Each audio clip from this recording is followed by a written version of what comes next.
Welcome to vasculitis সিনড্রোমস। আমরা আজকে vasculitis সিনড্রোমস আলাপ করবো, ভাস্কুলাইটিস বিভিন্ন টাইপের ভাস্কুলাইটিস নিয়ে, এবং আশা করি will try to make it keep it simple, এবং আপনাদের কোয়েরি গুলো অ্যান্সারও দেওয়া হবে এবং সহজ করে বলার চেষ্টা করব, এবং আশা করি যে বুঝতে কোনো সমস্যা হবে না। সমস্যা হলে অবশ্যই you can always ask questions. Okay, vasculitis. So what is vasculitis?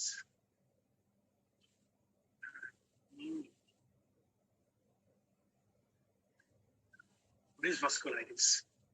Vasculitis is a clinical pathologic process characterized by inflammation of and damage to blood vessels. Simple, vasculitis means inflammation of blood vessels.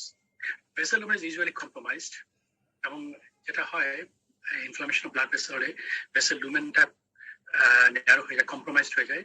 They assure with ischemia of tissues supplied by the involved vessel. ফলে ওই sir একটু interrupt করি। Sir আপনার সাউন্ডটা ঠিক clear আসতেছে না, আপনি কি স্যার আরেকটু কাছে নিয়ে বা একটা আচ্ছা এখন শোনা যায়? শোনা যাচ্ছে স্যার, কিন্তু একটু জাস্ট মানে বেশি স্টুডেন্টরা একটু লিখবেন তো প্লিজ কাইন্ডলি চ্যাট বক্সে আপনারা ক্লিয়ারলি শুনতে পাচ্ছেন কিনা। হ্যাঁ স্যার কথাগুলো ইকো হচ্ছে, আপনি একটু স্যার ইকো হচ্ছে তোমার কারণ এখনো শোনা যাচ্ছে না? স্যার সাউন্ড শোনা যায় কিন্তু মানে ঠিক জিনিসটা ঠিক ক্লিয়ার না স্যার, মানে একটু মনে হচ্ছে দূর থেকে এবং একটু আমি একটু কাছে আনতে পারি এটাকে, whether it makes any difference or not. এখন কি is it okay now? Sir আপনি বলেন, স্টুডেন্টরা যদি শুনতে পায় সমস্যা নেই, আপনি পড়ান স্যার, যদি প্রবলেম হয় ওনারা লিখবে চ্যাট বক্সে। হ্যাঁ প্লিজ লেট আস নো যে আপনারা শুনতে পাচ্ছেন কিনা। হ্যাঁ আপনারা যে শুনতে নাও ওকে লিখছেন স্যার, আপনি পড়ান স্যার। জি প্রবলেম হলে ওনারা বলবেন। জি লেটস ক্যারি অন। সুতরাং ভাস্কুলাইটিস সম্বন্ধে আমরা যেটা বলছিলাম যে vessel lumen is usually compromised. This is associated with ischemia of the tissue supplied by the involved vessel. মানে ভেসেলের যে টিস্যু সাপ্লাই দিচ্ছে সেই টিস্যুর ischemia হয়। Vasculitis and its consequence may be primary or sole manifestations of a disease. Alternatively, it can be secondary component of another disease. তার মানে হচ্ছে এটা কিছু কিছু ডিজিজ আছে যেগুলোর প্রধান বৈশিষ্ট্য হচ্ছে ভাস্কুলাইটিস, কিংবা আবার কিছু কিছু অসুখ আছে যাদের সেকেন্ডারি কিছু ফিচার হিসেবে ভাস্কুলাইটিস দেখা যায়, যেমন এসএলই, শোগ্রেন সিনড্রোম, স্ক্লেরোডার্মা, এগুলোতেও ভাস্কুলাইটিস পাওয়া যেতে পারে সেকেন্ডারি ফিচার হিসেবে।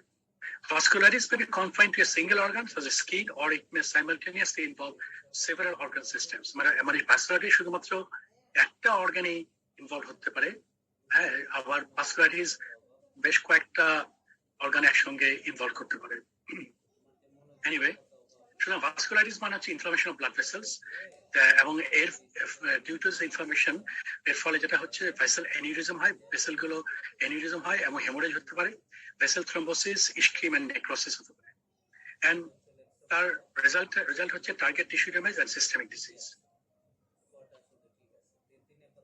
ভাস্কুলাইটিসকে কাস্টমারিলি প্রথম থেকেই এই তিনটা ভাগে ভাগ করা হয় commonly according to the predominant involvement of the size of the vessels. মানে হচ্ছে সাইজ অফ ভেসেলের উপর সাইজকে এগুলো ইনভলভ করে, এগুলো এটাকে তিনটাকে ভাগ করা হয়: large vasculitis, medium vessel, small vasculitis. পরে আরো কিছু ভাস্কুলাইটিস কাস্টমারিলি এবং কনভেনশনালি তিন ধরনের ভাস্কুলাইটিস ভাগ করা হয় depending on which vessels it is inflicting. যেমন লার্জ ভেসেল বলতে আমরা বুঝি aorta in its major branches, হ্যাঁ, এবং মিডিয়াম ভেসেল বলতে আমরা বুঝি মেইন ভিসারাল আর্টারিজ, মানে ভিসারাতে যেসব আর্টারিজ গুলো সাপ্লাই দেন veins and their initial branches and tributaries. আর স্মল ভেসেল বলতে আমরা বুঝি যে arteries, arterioles, capillaries, venules and veins, মানে হচ্ছে এখানে ভিতরে ব্রাঞ্চ থাকে capillaries, venules, and এগুলো সেটা হচ্ছে স্মল ভেসেল ভাস্কুলাইটিস। সুতরাং এই ধরনের ভেসেলকে ইনভলভ করে সেটার উপর বেস করে ভাস্কুলারিটিসকে প্রধানত 3টা ভাগে ভাগ করা হয়। এবং লার্জ ভেসেল ভাস্কুলাইটিসের মধ্যে প্রধান যে দুটি ভাস্কুলাইটিস সেটা হচ্ছে Takayasu arteritis and giant cell arteritis. Medium vessel vasculitis আপনারা দেখতে পাচ্ছেন এখানে medium vessel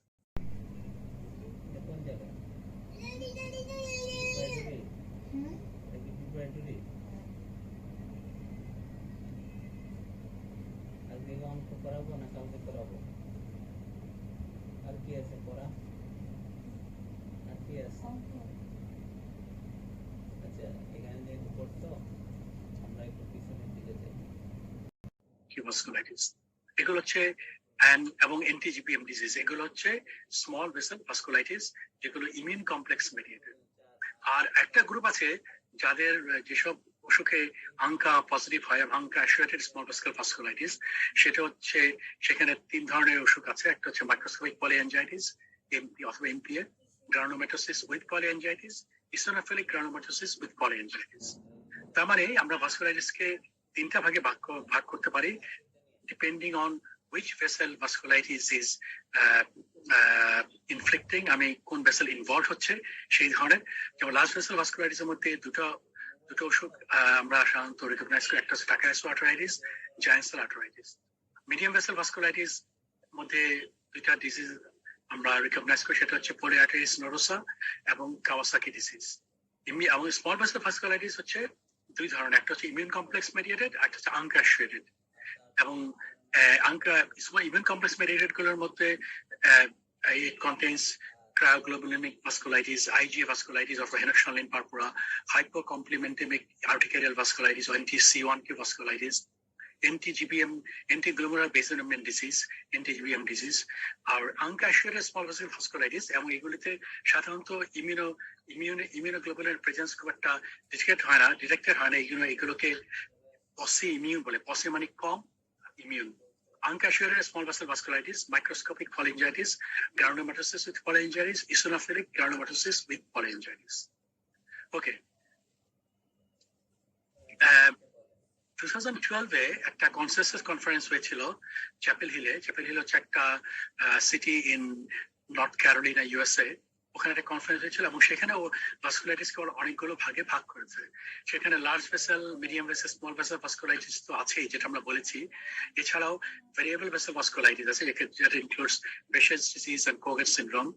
single organ vasculitis বলে একটা গ্রুপ আছে যেগুলো শুধু একটা অর্গান ইনভলভ করে, cutaneous leukocytoclastic angiitis, cutaneous arteritis, primary central nervous system vasculitis, isolated aortitis, এগুলো। এবং ভাস্কুলার অ্যাসোসিয়েটেড সিস্টেমিক ডিজিজ, কেউ সিস্টেমিক ডিজিজে ভাস্কুলাইটিস পাওয়া যেতে পারে, lupus vasculitis, rheumatoid vasculitis, sarcoid vasculitis. and vascular associated with probable etiology, মানে যেগুলো secondary vasculitis, hepatitis C virus associated cryoglobulining vasculitis, hepatitis B virus associated vasculitis, syphilis associated aortitis, drug associated immune complex vasculitis, and cancer associated vasculitis. তার এই প্রায় 8টা ভাগে ভাগ, 7টা ভাগে ভাগ করা হয়েছিল এই ভাস্কুলাইটিসকে। এবং তবে প্রধান ভাস্কুলাইটিস গুলো হচ্ছে large vessel vasculitis, medium vessel vasculitis এবং স্মল ভেসেল ভাস্কুলাইটিস। এগুলো নিয়ে আমরা বেশি আলোচনা করব। আমরা অল্প কিছু অন্যান্য ভাস্কুলাইটিস নিয়েও কিছু আলোচনা করব, তবে আমাদের মূল টার্গেট হবে large vessel vasculitis, medium vessel vasculitis, small vessel vasculitis. Okay, so let's move on. আপনি কখন when should you suspect vasculitis, আপনি কখন চিন্তা করবেন যে একটা পেশেন্টের ভাস্কুলাইটিস থাকতে পারে? কতগুলো কন্ডিশন আমাদের এটা কনসিডার করা উচিত vasculitis as an differential diagnosis.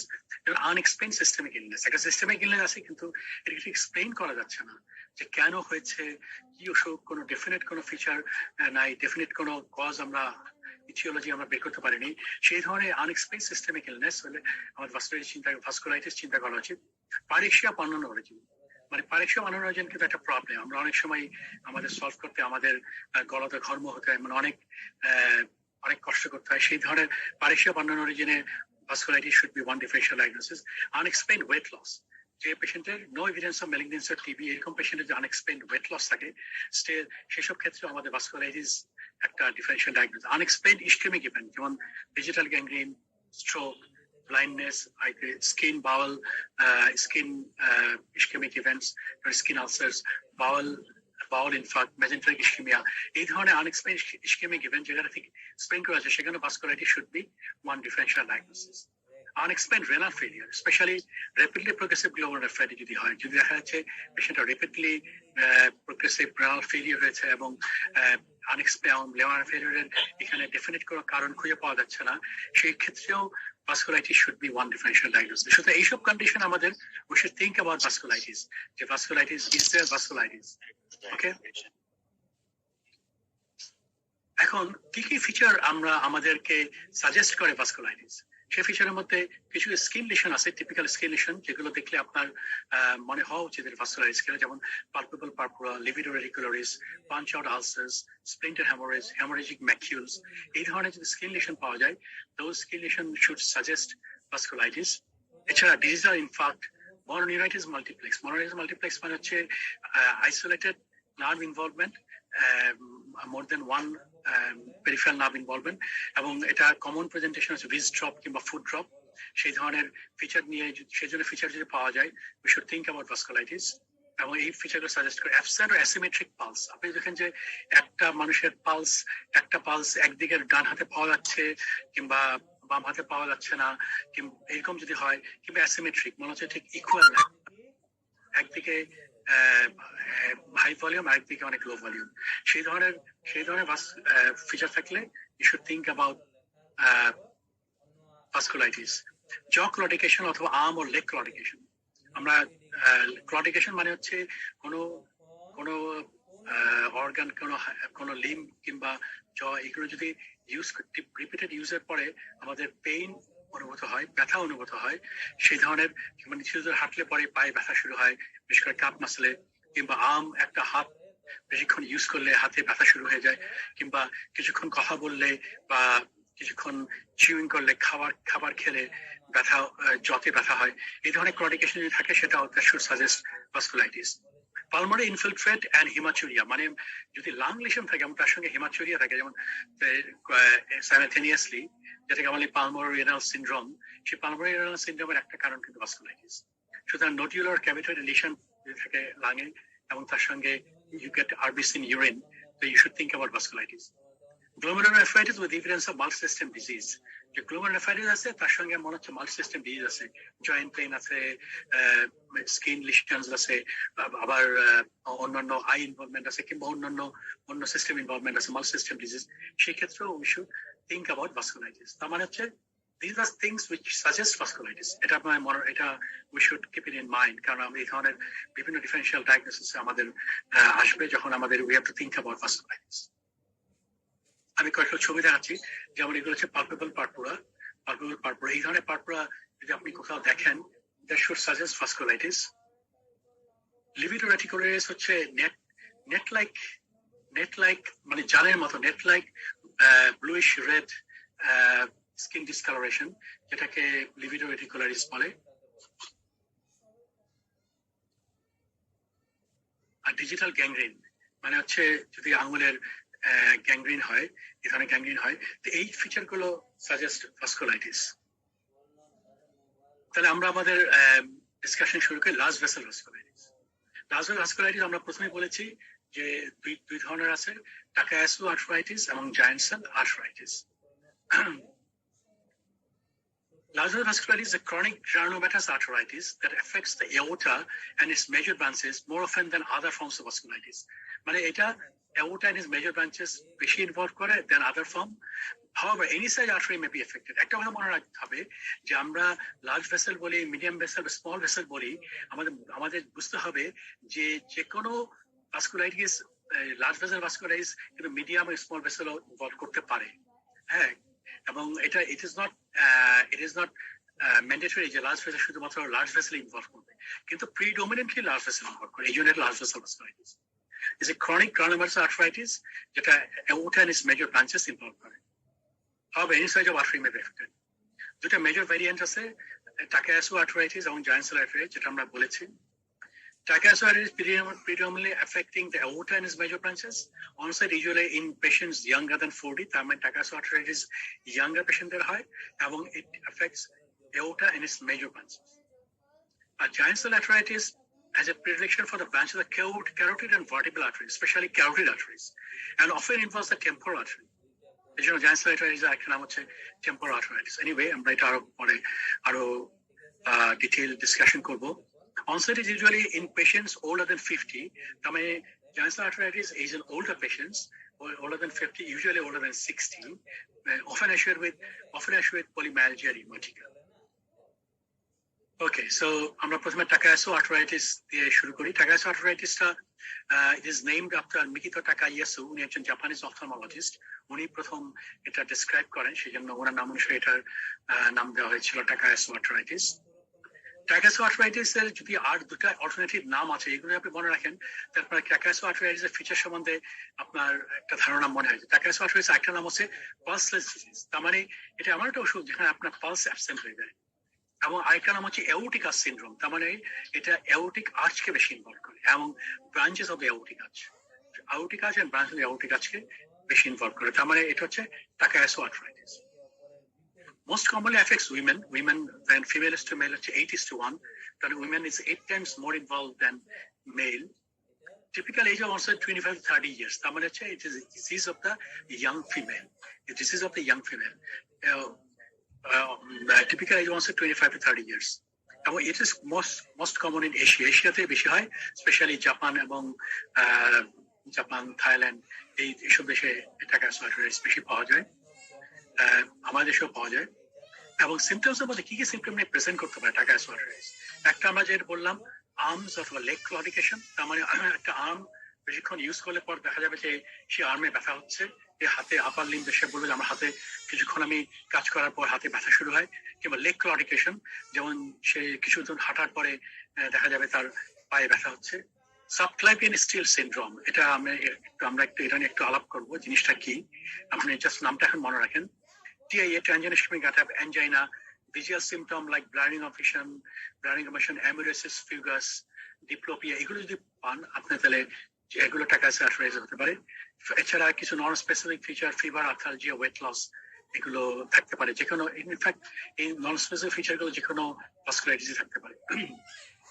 Specific ফিচারের মধ্যে হচ্ছে arm and leg claudication, subclavian steal syndrome কে আমরা বলবো, যেটা TIA, angina, ভিজুয়াল সিমটমস এগুলো যদি থাকে। সায়েন্সের মধ্যে ইম্পর্টেন্ট সাইন হচ্ছে অ্যাবসেন্ট পালস, দেখা যেতে পারে পালস অথবা asymmetric pulse, unequal pulse, unequal blood pressure, দেখা যাবে যে একদিকে ব্লাড প্রেশার বেশি, আরেকদিকে ব্লাড প্রেশার, এক হাতে ব্লাড প্রেশার বেশি, আরেক হাতে ব্লাড প্রেশার কম। ব্রুই, মানে আপনি যদি অসকালটেট করেন you can listen bruit over the carotid, renal অথবা সাবক্লাভিয়ান আর্টারি, সেগুলোতে আপনি ব্রুই পেতে পারেন। Hypertension usually due to renal artery stenosis. Renal artery involvement হলে সেখানে renal artery stenosis হয়ে যাওয়ার জন্য আমরা হাইপারটেনশন পেতে পারি এবং aortic regurgitation পাওয়া যেতে পারে। aortic regurgitation. These are the signs. Investigations এর মধ্যে আমরা Takayasu arteritis সন্দেহ করলে আপনি সেটা ইউজ করতে পারেন। ESR, CRP both should be raised. Normochromic pneumocytic anemia পাওয়া যেতে পারে। CT or MRI angiography আমরা যদি করি তাহলে আমরা দেখবো যে thickening of the vessel wall and narrowing of lumen পাওয়া যাবে।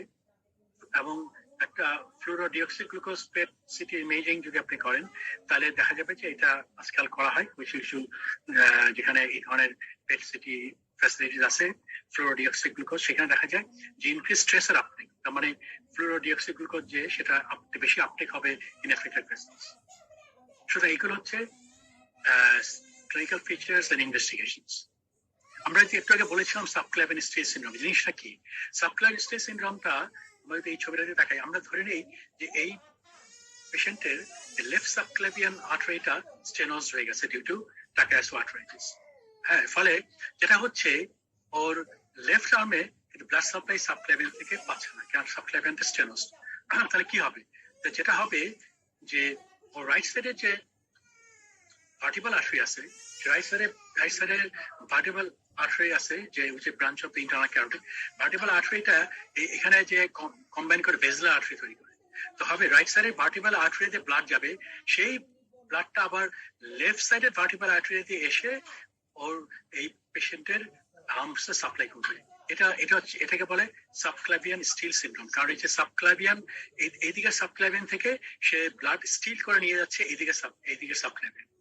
এটা নাম সাবক্লেভিয়ান স্টিল সিনড্রোম।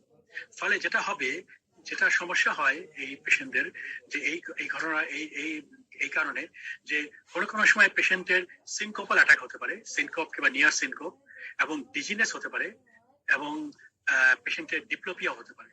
এবং ইউজুয়ালি কখন হবে, যখন সে লেফট আর্মটা বেশি ইউজ করবে, কারণ লেফট আর্মটা যখন বেশি ইউজ করবে তখন ব্লাড এই রাইট সাইড থেকে ভার্টিব্রাল আর্টারি দিয়ে যে লেফট সাইডে ভার্টিব্রাল আর্টারি দিয়ে সাবক্লেভিয়ান আর্টারিতে আসবে। ফলে ওর যখন ফলে এখানে এই ব্লাড ব্রেনে ব্লাড সাপ্লাই কমে যাবে, ব্রেনে ব্লাড সাপ্লাই কমে যাবে বলে এই ভার্টিব্রাল বেসিলার আর্টারি দিয়ে, যেটা পোস্টেরিয়র সেরিব্রাল আর্টারি তৈরি করে আলটিমেটলি, সেই এই ব্লাড সাপ্লাই কমে যাবে বলে পেশেন্টের ডিজিনেস, ডিপ্লোপিয়া, সিনকপ এগুলো হতে পারে। সুতরাং এটা হচ্ছে সাবক্লেভিয়ান স্টিল সিনড্রোম। এই ধরনের ফিচার নিয়েও পেশেন্ট আসতে পারে। আচ্ছা, এবার আমরা একটু দেখি যে আমরা যে বললাম যে অনেক আমরা তাহলে আমরা যে বললাম যে অনেক জায়গায় আমরা ব্রুই আমরা পেতে পারি। ব্রুইয়ের জন্য আমরা কোথায় অস্কালটেট করবো? আমরা অনেকে আসলে এই ব্যাপারটা খুব ভালো জানি না, যে কোথায় ভেনালার আর্টারির জন্য অস্কালটেট করতে হয়, কোথায় অ্যাবডোমিনাল এওর্টার জন্য অস্কালটেট করতে হয়। তো আমি দেখাচ্ছি। ভেনালার আর্টারির জন্য অস্কালটেট করতে গেলে আপনাকে অস্কালটেট করতে হবে আম্বেলিকাস থেকে 1 to 2 centimetre above the umbilicus, এবং just lateral to the midline. Midline থেকে 1 centimetre lateral to the midline, 1 to 2 centimetre above the umbilicus, এখানে অস্কালটেট করতে হবে। এবং ভেনালার আর্টারি, যেহেতু ভেনালার আর্টারি ব্রুইটা লো পিচ সাউন্ড, এই জন্য পেল অফ দ্য স্টেটো দিয়ে করলে ভালো, আপনি অস্কালটেট করতে পারেন। এখানে যেমন ভেনালার আর্টারি ব্রুই অস্কালটেশন করা হচ্ছে, এটা হচ্ছে রাইট ভেনালার আর্টারি এখন left ভেনালার artery, similarly 1 to 2 centimeter above the umbilicus and 1 centimeter lateral to the midline, সেখানে আপনি অস্কালটেট করবেন ফর ভেনালার আর্টারি। আপনার বললাম যে সাবক্লেভিয়ান ব্রুই আমরা অস্কালটেট করবো। সাবক্লেভিয়ান কোথায় অস্কালটেট করবো? অস্কালটেট করবো, একটা করবো আমরা সাবক্লেভিয়ান আর্টারির জন্য সুপ্রাক্লাভিকুলার ফোসাই আর ইনফ্রাক্লাভিকুলার রিজিয়নে। এই সুপ্রাক্লাভিকুলার, ইনফ্রাক্লাভিকুলার রিজিয়ন আমরা অস্কালটেট করবো to hear for the subclavian bruit. আমরা যে মনে করি সাবক্লেভিয়ান ব্রুই আছে কিনা দেখবো। ক্যারোটিড ব্রুইয়ের জন্য আমরা অস্কালটেট করবো নেকে, নেকে অস্কালটেট করবো just at the level of the upper border of the thyroid cartilage, আমরা নেকে অস্কালটেট করবো। অ্যাবডোমিনাল অ্যাওর্টার জন্য আমরা অস্কালটেট করবো অ্যাবডোমেনে, আমাদের অ্যাবডোমেনে just lateral to the umbilicus অথবা just below the umbilicus। Femoral artery bruit আমরা অস্কালটেট করতে পারি, ফেমোরাল আর্টারি। সুতরাং এইগুলো হচ্ছে সাইটস অফ অস্কালটেশন। যেমন এটা ফর ফেমোরাল আর্টারি ব্রুই, এটা হচ্ছে অ্যাবডোমিনাল অ্যাওর্টা, এবং এটা হচ্ছে সাবক্লেভিয়ান আর্টারি ব্রুই এবং ক্যারোটিড ব্রুই, কোথায় আমরা অস্কালটেট করবো। এখন American college of rheumatology American college of rheumatology একটা ক্রাইটেরিয়া দিয়েছে যে for diagnosis of Takayasu arthritis requires 3 of the 6 features. নিজের 6টা ফিচার, তার মধ্যে 3টা থাকলেই আমরা Takayasu arthritis বলতে পারি। একটা age at disease onset 40 years or younger, তার মানে younger হতে হবে। age at disease onset 40 years or younger. Claudication of the extremities, decreased brachial artery pulse, systolic blood pressure difference of 10 millimeter mercury between arms, দুইটা হাতের মধ্যে যদি 10 millimeter mercury difference, more than 10 millimeter mercury difference হয়, bruit over one or both subclavian arteries or the abdominal aorta, এবং যদি আর্টারিওগ্রাফি করে আমরা আর্টারিওগ্রাফিক abnormality পাই,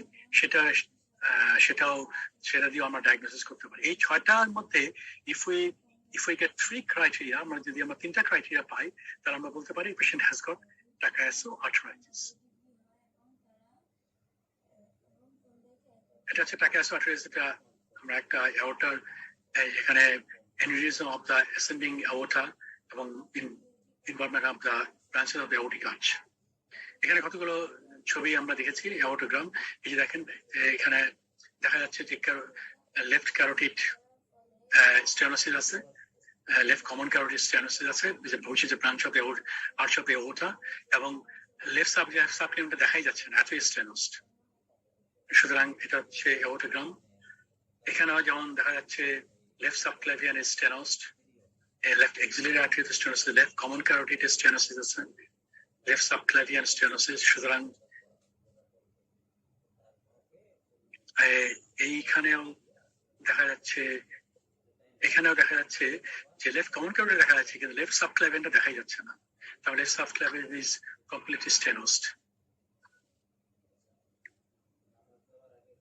এখানে রাইট ব্রাকিওসেফালিক ট্রাঙ্ক সেখানে এবং এই রাইট সাবক্লাভিয়ান এবং রাইট কমন ক্যারোটিড স্টেনোসিস আছে।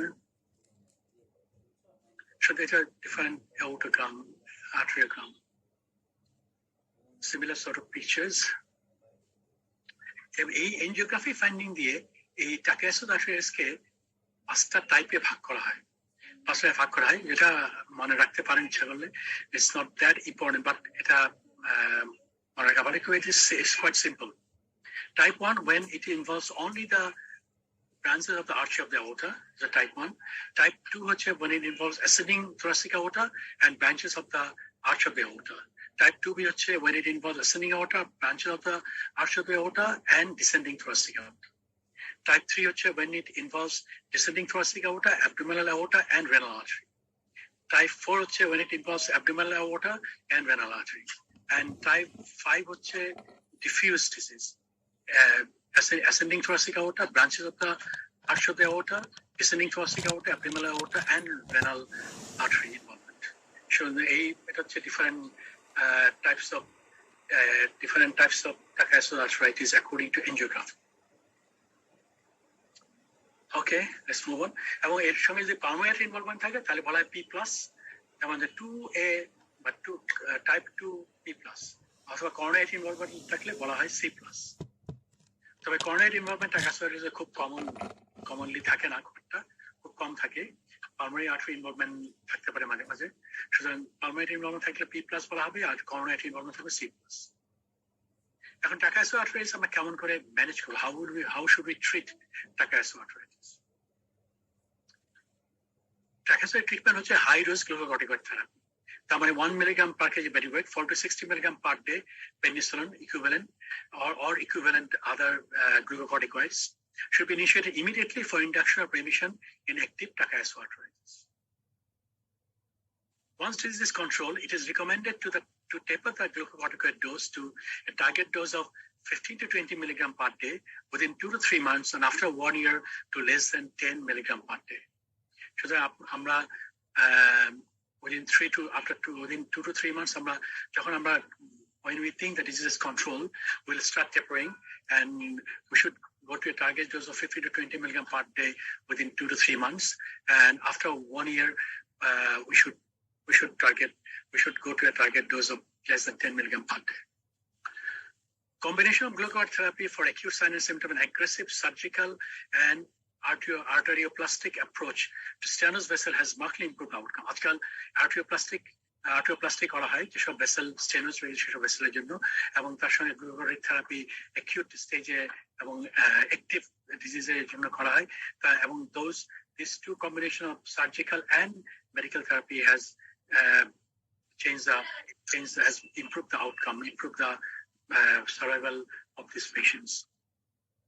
In patients refractory to or unable to taper glucocorticoid, methotrexate আমরা যদি দেখি যে glucocorticoid বেশি কমানো যাচ্ছে না, কমালেই রিল্যাপস হচ্ছে, সেক্ষেত্রে we can add methotrexate as a steroid sparing agent in doses up to 25 milligram per week, has shown encouraging results. Tocilizumab or TNF inhibitors can be considered in case of relapsing or refractory disease. কিছু ক্ষেত্রে relapsing or refractory disease we can add tocilizumab or other TNF inhibitors. Okay, so আমাদের discussion about Takayasu arthritis is finished. Takayasu arthritis থেকে আপনার যেটা মনে রাখতে হবে, সহজ কথা এটা যে যদি নাম দুটো মনে রাখেন, pars disease, aortic arch syndrome। তার মানে এখানে pulse absent থাকতে পারে এবং aortic arch এবং এর branches involved হয়। এবং এখানে সিমটমস এর মধ্যে মূলত আর্ম লেগ কোয়ার্ডিকেশন নিয়ে আসে পেশেন্ট, এবং আপনার এছাড়া জ ক্লডিকেশন থাকতে পারে, আর্ম লেগ ক্লডিকেশন থাকতে পারে, সেগুলো নিয়ে আসে। Arm leg claudication, subclavian steal syndrome, TI angina, এগুলো নিয়ে আসতে পারে। এবং সাইনের মধ্যে important absent pulse, unequal or asymmetric blood pressure, hypertension পাওয়া যেতে পারে, renal artery involved হলে, এবং bruising, you will get bruising. So these are the features of Takayasu arthritis. Okay, so let's move on to giant cell arthritis. Large vessel arthritis মধ্যে আমরা বলেছিলাম একটা giant cell arthritis. Giant cell arthritis এর এটার দুটো নাম আছে। এটার অল্টারনেটিভ নাম হচ্ছে cranial arthritis or temporal arthritis. এটা মনে রাখার সুবিধা।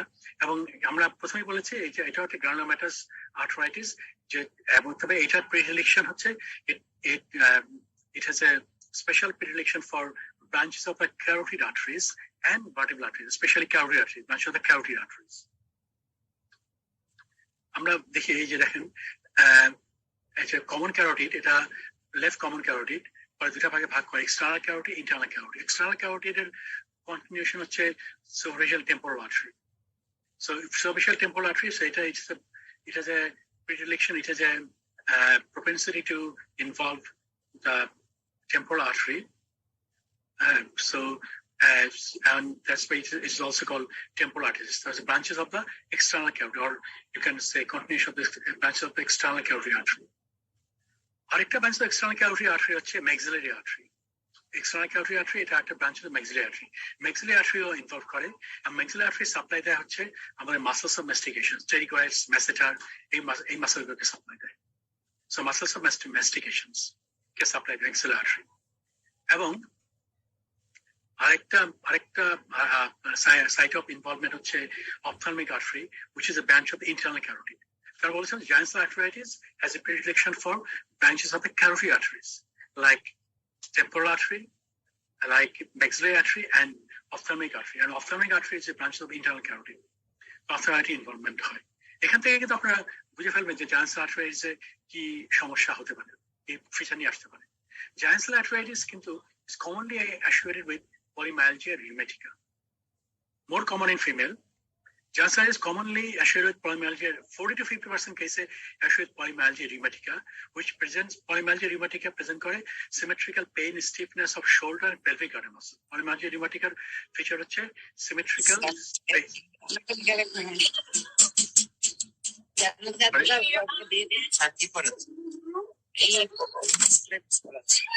Hello, sorry. medicine. Giant cell arteritis is commonly, আমার মনে হয় সবাইকে মিউট করতে হবে। মিউট করে দিলে সবাইকে মিউট করতে বলেন।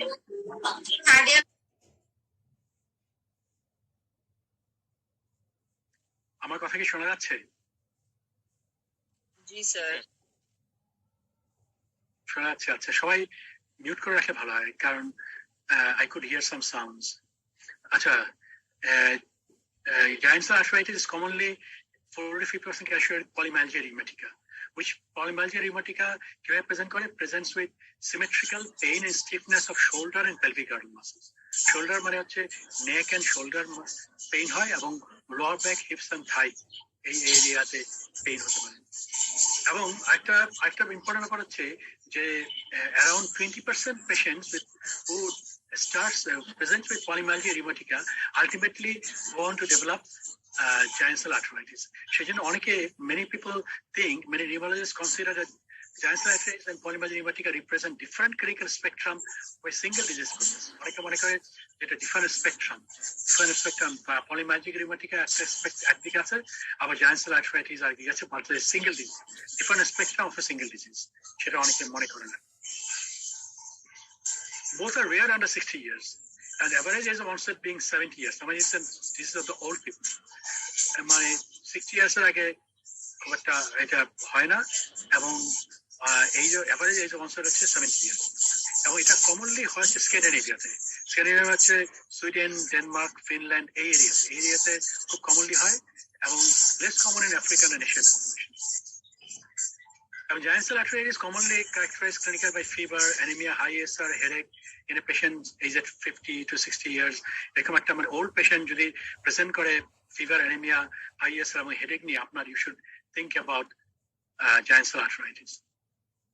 এটা আমরা বলেছেন যে polymyalgia rheumatica sites of pain হচ্ছে shoulder girdle and pelvic girdle. shoulder girdle এখানে neck and shoulders এই পেইন হয়, আর এখানে হচ্ছে lower back, hips and thigh. These are the areas of pain of polymyalgia rheumatica. Pain and stiffness, usually waking up in the morning. A patient there, okay. The cardinal feature symptom of giant cell arteritis is headache, often localized to temporal or occipital region. তো আমরা তো বলেছি যে এটা temporal artery involve করে, সেজন্য এটা headache একটা important feature of giant cell arthritis. তারপরে আমরা বলেছিলাম যে মেক্সিলারি আর্টারি ইনভলভ করে। আচ্ছা, টেম্পোরাল আর্টারি ইনভলভ হচ্ছে scalp tenderness, tender thicken nodular temporal artery পাওয়া যেতে পারে। Scalp tenderness, tender thicken nodular temporal artery. And এই যে বলেছিলাম মেক্সিলারি আর্টারি ইনভলভ করে, এই জন্য জ ক্লডিকেশন পাওয়া যাবে। This is the most specific sign of giant cell arthritis, jaw claudication. Jaw claudication মানে হচ্ছে jaw pain brought on by chewing or talking, মানে বেশ কিছুক্ষণ খাওয়ার পরে কিংবা কিছুক্ষণ কথা বলার পরে যদি if you start feeling pain in the jaws, সেটাকে বলে jaw claudication. সেই jaw claudication is the most specific sign of giant cell arthritis. আর আরেকটা বলেছিলাম আমরা যে এটা অপথলমিক আর্টারি ইনভলভ করতে পারে, ভিজুয়াল ডিস্টারবেন্সেস হতে পারে, মোস্ট স্পেসিফিক্যালি এমিউরেসিস ফিউগাক্স। এমিউরেসিস ফিউগাক্স মানে হচ্ছে transient loss of vision in one or both eyes, say amaurosis fugax হতে পারে।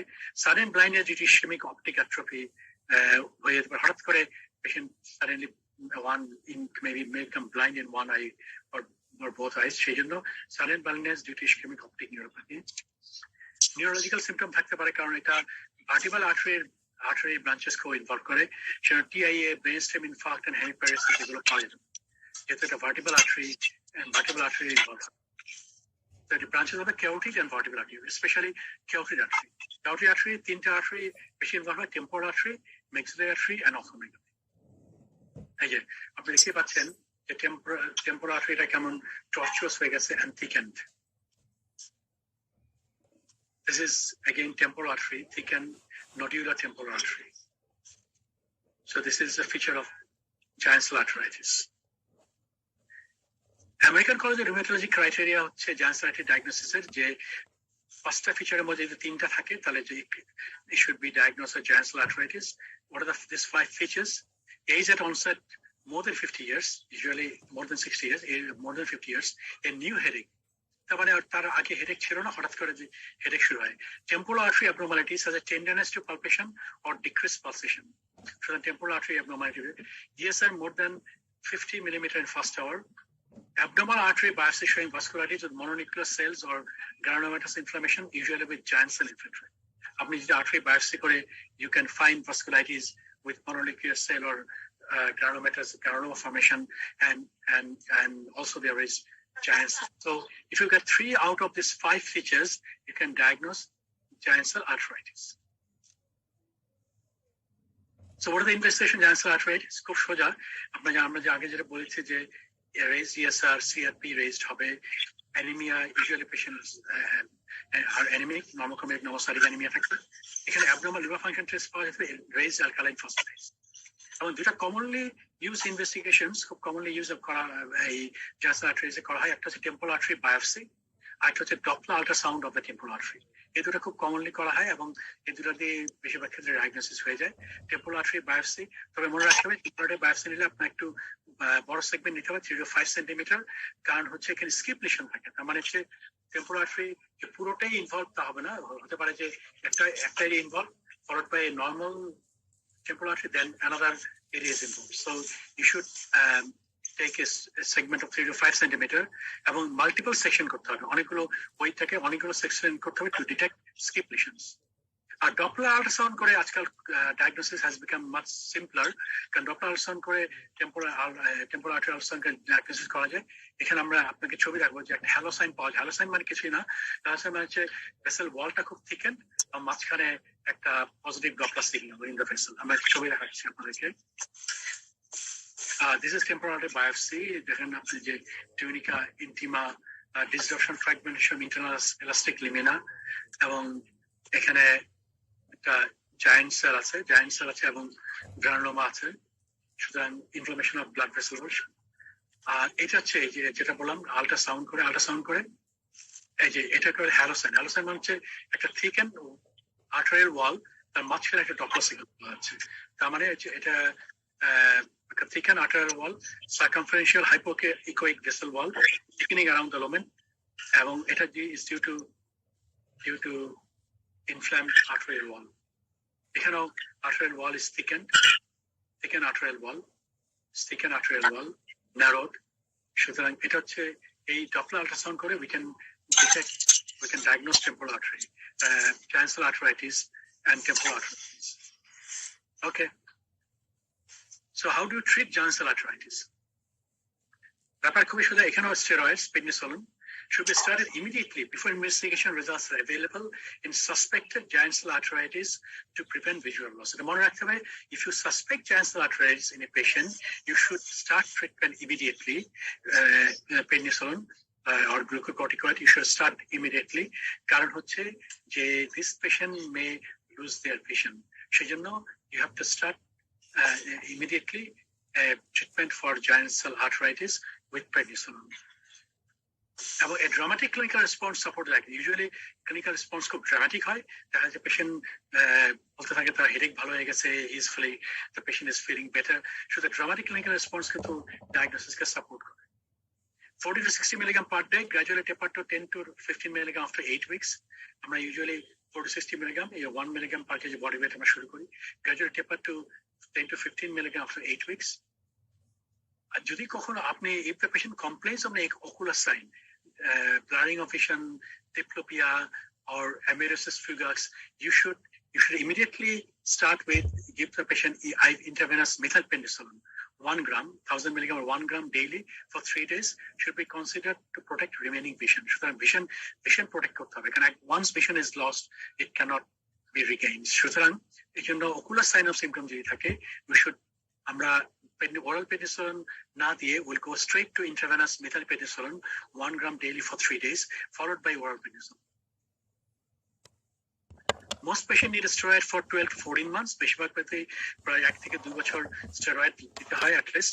সেজন্য এই পেশেন্টগুলো old patients, so then they should be also given bisphosphonate to prevent osteoporosis. So এটা হচ্ছে treatment of giant cell arteritis with glucocorticoid. এছাড়া ট্রসিলোজুমাব দেওয়া যেতে পারে, IL-6 inhibitor, reduce the risk of relapse following glucocorticoid dose reduction. ট্রসিলোজুমাব আপনি যখন glucocorticoid dose taper করে থাকবেন, you can add ট্রসিলোজুমাব যদি মনে করেন if there is chance of relapse. Methotrexate or azathioprine may be considered steroid sparing agent. যদি আপনি দেখেন যে prednisolone কমানো যাচ্ছে না below 10 milligram, then you should add methotrexate or azathioprine. Aspirin 75 milligram সবাইকে দেওয়া উচিত, have been shown to prevent cranial ischemic complications and should be given to all patients in addition to steroids unless contraindicated.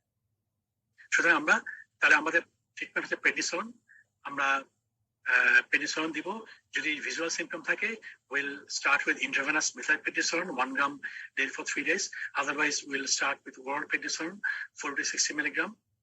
আর এছাড়া আমরা ট্রসিলোজুমাব দিতে পারি, specially যখন আমরা glucocorticoid dose আমরা কমাবো, স্টেরয়েড ডোজ কমাবো, তখন to prevent the risk of relapse. Methotrexate azathioprine use করা যেতে পারে যদি দেখা যাচ্ছে prednisolone ডোজ কমানো যাচ্ছে না, 10 মিলিগ্রামের নিচে দিলেই পেশেন্টের সিমটম রিঅ্যাপিয়ার করছে, তখন you can add azathioprine. And all patient should receive aspirin 75 milligram. Okay, so that's all about large vessel vasculitis, stochastic arteritis, and giant cell arteritis. Now, come to medium vessel vasculitis. Medium vessel vasculitis predominantly affects medium arteries, defined as the main vessel arteries and their branches. Main vessel arteries and their branches. However, any size of artery may be affected. যে কোনো size artery affected হতে পারে. Two major categories are polyarteritis nodosa and Kawasaki disease. এখানে আমরা দুটো disease আমরা বলেছিলাম in medium vessel vasculitis, polyarteritis nodosa and Kawasaki disease. Okay, let's talk about polyarteritis nodosa. It's a multisystem necrotic vasculitis of medium and small size muscular arteries. Medium and small size muscular arteries. Muscular arteries mean বলতে বোঝানো হচ্ছে যে যেসব আর্টারিতে ওয়ালে muscular tissue আছে, muscular মানে not very small arteries. So medium and small size muscular arteries without glomerulonephritis or vasculitis in arterioles, capillaries or veins. এটা মনে রাখতাম যে পলিআর্টারিটিসে glomerulonephritis হয় না, তার মানে it doesn't involve capillaries. এবং ভাস্কুলার আর্টেরিয়াল ক্যাপিলারিস ভেনিউসে এই ভাস্কুলাইটিস করে না পলিআর্টারিটিস। অনেক প্রথম দিকে পলিআর্টারিটিস আর আমরা পরে যে আঙ্কাশিয়াল ভাস্কুলাইটিস আলাপ করবো, ওর মধ্যে একটা আছে মাইক্রোস্কোপিক পলিএঞ্জাইটিস, এদেরকে একসঙ্গে ধরা হতো। সেই সময় পলিআর্টারিটিস বলা হতো যে গ্লোমেরুলার করে, কিন্তু আসলে পলিআর্টারিটিস নোডোসাকে এখন যেভাবে ডিফাইন করা হয় তাতে এটা মিডিয়াম আর small size muscular artery involve করে। এটা it does not cause glomerulitis এবং it does not vasculitis in the small vessels like arterioles, capillaries, and granules, and not associated with ANCA, and it is not associated with ANCA. এভাবে এটাকে ANCA associated vasculitis থেকে আলাদা করা হয়. It is not associated with ANCA.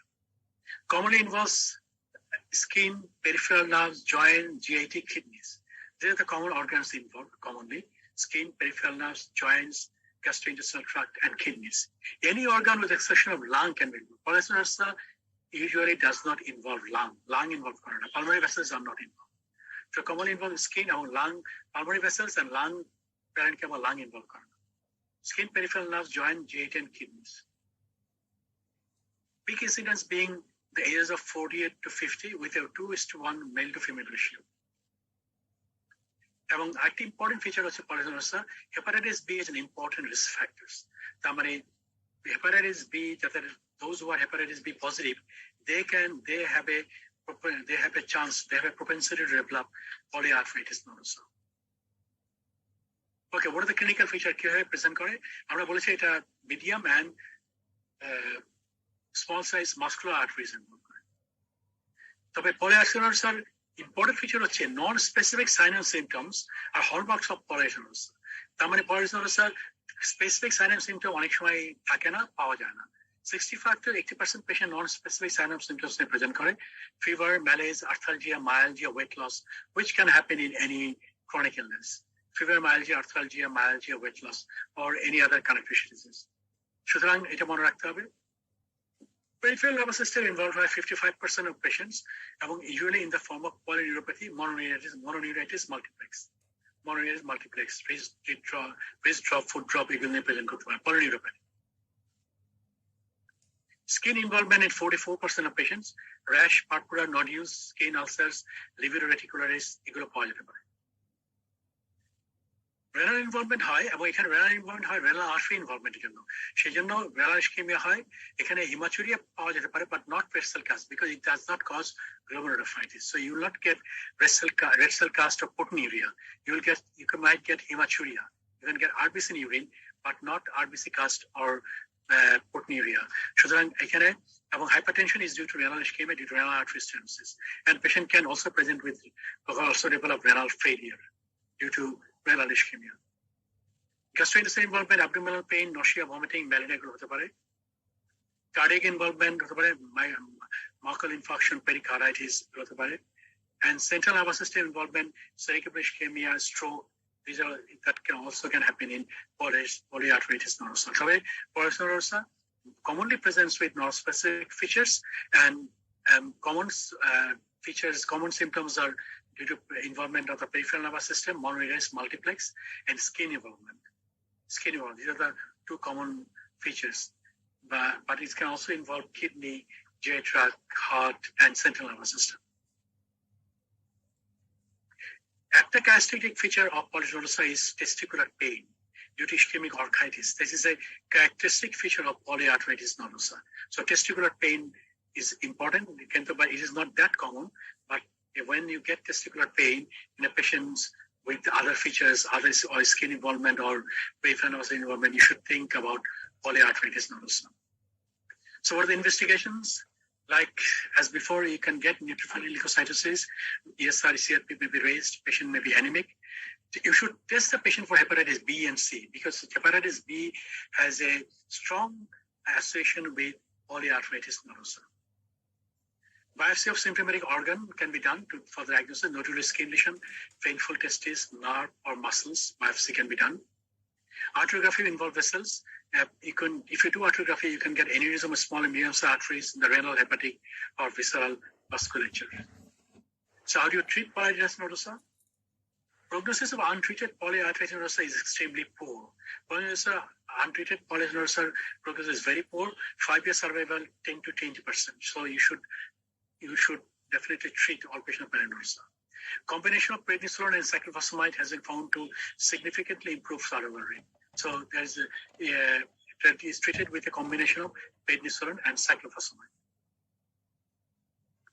In patient with hepatitis B or C who have a pan-like polyarteritis nodoso-like vasculitis, antiviral therapy is an important part of management. So if the patient has got hepatitis B or hepatitis C, you should also give antiviral therapy. So this is the treatment of polyarteritis nodosa. So polyarteritis nodosa, a treatment is treated with combination of penicillin and cyclosporine, not only penicillin, both. Adequate control of hypertension should be done because it can cause hypertension due to involvement of the renal artery, causing renal artery stenosis and renal ischemia. So it can cause hypertension. When there is renal artery stenosis, there is excessive secretion of renin activates the renin-angiotensin-aldosterone system, and that causes hypertension. Okay, so other disease in the medium west vasculitis, Kawasaki disease.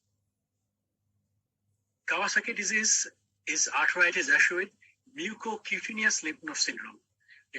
So you remember that Kawasaki is arthritis with mucocutaneous, mucous membrane and skin, mucocutaneous and lymph node involvement with the mucocutaneous lymph node syndrome, primarily affecting median small arteries.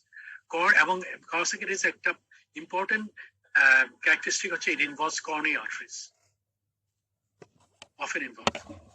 Kawasaki disease usually occurs in infants and young children, less than 5 years. That means it happens in very young children, less than 5 years. Although the disease is benign and self-limited, disease is not that, prognosis is not that bad. Kintu সমস্যাটা হচ্ছে is associated with coronary artery aneurysm in 25% cases there is coronary artery aneurysm. So this is a baby with Kawasaki disease. The clinical features are high-grade fever more than 5 days, cervical lymphadenopathy, and also mucocutaneous lymph node syndrome, cervical lymphadenopathy, erythema, edema of palms and soles with desquamation of the skin, mucocutaneous lymph node syndrome, erythema and edema of palms and soles with desquamation of skin, non-purulent bilateral conjunctivitis, and strawberry tongue. So these are the features of Kawasaki disease. High-grade fever more than 5 days, cervical lymphadenopathy, erythema and edema of palms and soles with desquamation of skin, non-purulent bilateral conjunctivitis, strawberry tongue. So this is a young boy with Kawasaki disease. You see, patient has got red eyes due to non-purulent conjunctivitis, swollen lymph nodes, here, swollen lymph nodes, the tongue, strawberry tongue, widespread rash due to vasculitis, and peeling of skin around the finger. So there is erythema and desquamation of the skins of palms and soles, and swelling of the erythema of the palms and soles, and coronary artery aneurysm. That's the danger in Kawasaki disease. Coronary artery aneurysm that can be very fatal. So treatment, apart from the up to 2.8% who develop fatal complications, the prognosis of the disease for uneventful recovery is excellent.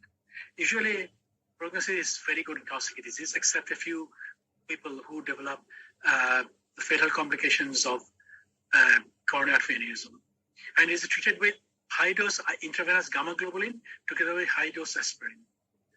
So এখানে high-dose aspirin দেওয়া হয়, see 100 milligram per kg per day. This is a very high dose of aspirin. So high-dose IV gamma globulin together with high dose of aspirin is given in Kawasaki disease. High-dose intravenous gamma globulin together with high dose of aspirin. Okay, this is the treatment of Kawasaki disease. Now let's come to small vessel vasculitis. Small vessel vasculitis is necrotizing polyangiitis that is a necrotizing vasculitis that affects predominantly vessels smaller than arteries, including capillaries, venules, and arterioles. However, arteries also may be involved. Usually involve capillaries, venules, and arterioles. So small vessel vasculitis is necrotizing polyangiitis that affects predominantly vessels smaller than arteries, capillary, venules, and arterioles. Among common target for small vessel vasculitis are glomerular capillaries. কারণ হচ্ছে যে প্রত্যেকটা কিডনিতে 1 million nephron থাকে, মানে 10 lakh nephron থাকে. Nephron has got glomerulus. Glomerulus are tuft of capillaries. সুতরাং সবচেয়ে বেশি ক্যাপিলারিজ থাকে কিডনির মধ্যে. সেই জন্য common targets for small vessel vasculitis are glomerular capillaries. Therefore, one common clinical manifestations are those of glomerulonephritis. So small vessel vasculitis, glomerulonephritis is quite common. So small vasculitis আমরা বলছি দুইটা টাইপ আছে, একটা হচ্ছে immune complex mediated small vasculitis, আর একটা আমরা বলেছি ANCA associated small vasculitis.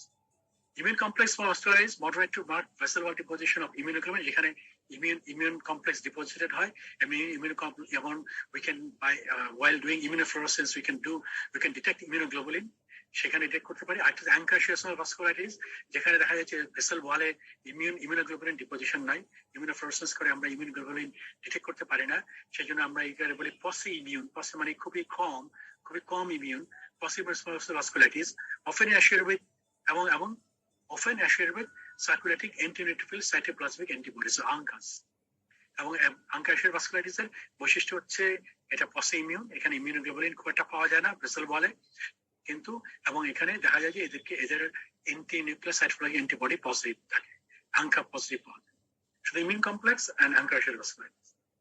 Immune complex ভাস্কুলাইটিসের মধ্যে স্মল ভাস্কুলাইটিস যেগুলো কমনলি আমরা এনকাউন্টার করি, তার মধ্যে ইম্পর্টেন্ট ওয়ান হচ্ছে আইজিএ ভাস্কুলাইটিস, হ্যানোক্সালিন পারপুরা, যেটা একটা নাম হচ্ছে Henoch Schonlein purpura, cryoglobulinemic vasculitis, antiglomerular basal membrane disease, hypercomplementary arterial vasculitis or NTCO1Q vasculitis.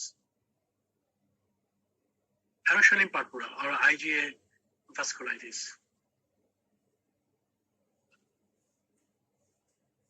বোঝা যাচ্ছে যে আইজিএ নামই আছে আইজিএ ভাস্কুলাইটিস, মানে IGA mediated immunoglobulin A mediated small vasculitis due to immune complex deposition involving skin, GIT, joints and kidneys. May be precipitated by upper respiratory infection, drugs, insect bites and immunization. এটা upper respiratory infection, drugs, insect bite এগুলো দিয়ে precipitated হতে পারে henoxaline purpura or IgA vasculitis. 90% cases occur in children 2 to 10 years, but it can occur at any age. মানে চিলড্রেনতে বেশি হয় 90% কেসে 2 to 10 years, but it can occur at any age. এবং এখানে একটা টেট্রাড থাকে, টেট্রাড মানে হচ্ছে চারটা জিনিসের কম্বিনেশন থাকে, palpable purpura, abdominal pain, arthritis and glomerulonephritis. ওকে, সুতরাং আপনার মনে রাখতে হবে palpable purpura, abdominal pain, arthritis, glomerulonephritis. আমরা সহজে যদি মনে রাখতে চান, মনে রাখবেন পাগা, PAGA, সেটা হচ্ছে purpura, abdominal pain, arthritis, purpura, abdominal pain, glomerulonephritis, arthritis. সুতরাং এখানে palpable purpura usually buttock and lower limbs, abdominal pain that can cause bloody diarrhea, so abdominal pain, cramping abdominal pain, usually bloody diarrhea, arthritis, polyarthralgia, and glomerulonephritis. Okay, you can get porphyria, hematuria, or vesicast in this patient. So chatta combination of 4 things: papular purpura, abdominal pain, glomerulonephritis, and arthritis.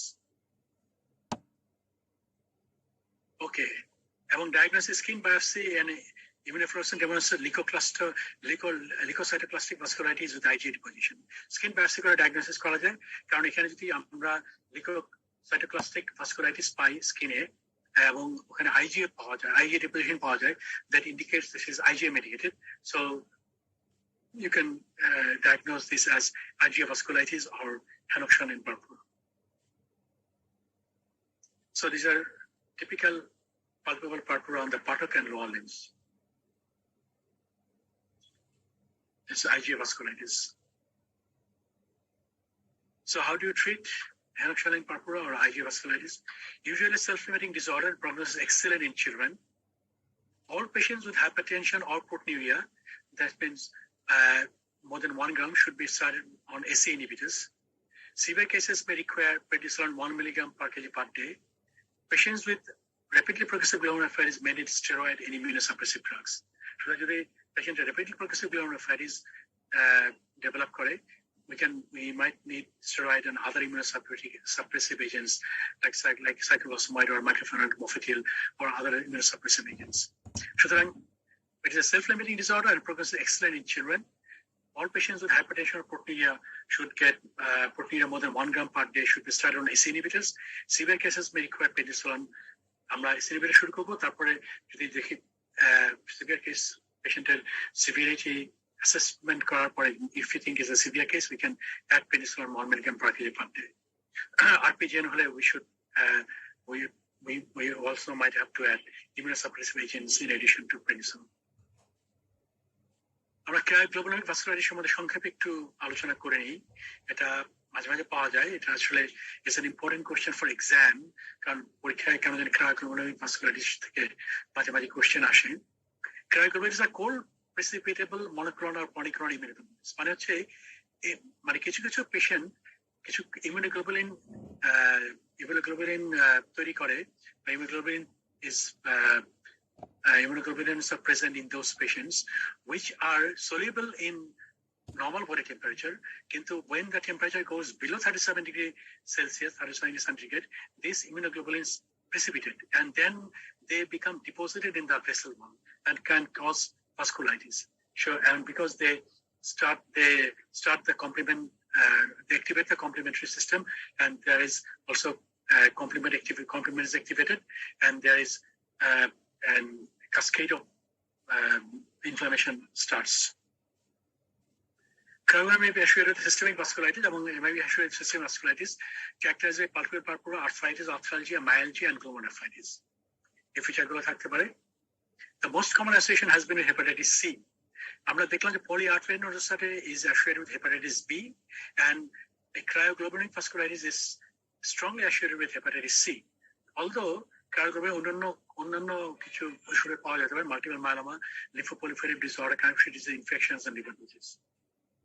Investigation আমাদের প্রমাণ করতে হবে presence of circulating cryoprecipitates, rheumatoid factor is almost always positive, and hypocomplementemia, কারণ এই যে ক্রায়োগ্লোবুলিন গুলো deposited হয়ে they activate complement system.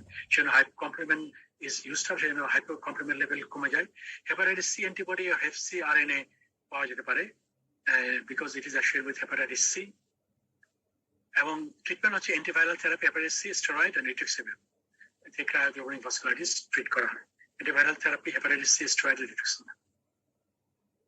আচ্ছা, এবার আমরা একটা ইম্পর্টেন্ট গ্রুপ অফ ডিসঅর্ডার আলাপ করবো, সেটা হচ্ছে ANCA associated vasculitis. ANCA associated vasculitis is a group of disorder. এখানে is a necrotizing vasculitis, আমরা আগেই বলেছি, predominantly affecting small vessels, capillaries, venules, arteries, or small arteries. Immunohistochemical staining reveals paucity of immunoglobulin, সেজন্য একটা পসি-ইমিউন বলা হয়, and presence of ANCA antibodies.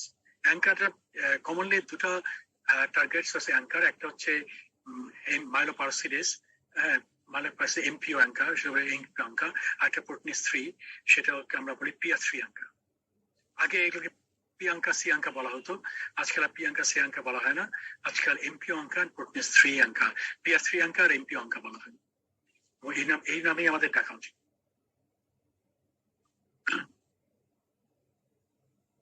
আমরা এখন দেখি যে ক্যারেক্টারিস্টিক ফিচার্স গুলো কি অ্যাঙ্কার-অ্যাসোসিয়েটেড ভাস্কুলাইটিস। অ্যাঙ্কার-অ্যাসোসিয়েটেড ভাস্কুলাইটিসের আপনার তিনটা টাইপস আছে। একটা হচ্ছে মাইক্রোস্কোপিক পলিঅ্যাঞ্জাইটিস, গ্রানুলোমাটোসিস উইথ পলিঅ্যাঞ্জাইটিস, যেটাকে আগে ওয়েগনাস গ্রানুলোমাটোসিস বলা হতো, আর একটা হচ্ছে ইসোনোফিলিক গ্রানুলোমাটোসিস উইথ পলিঅ্যাঞ্জাইটিস, আর যেটাকে শার্গ-স্ট্রস সিনড্রোম বলা হতো।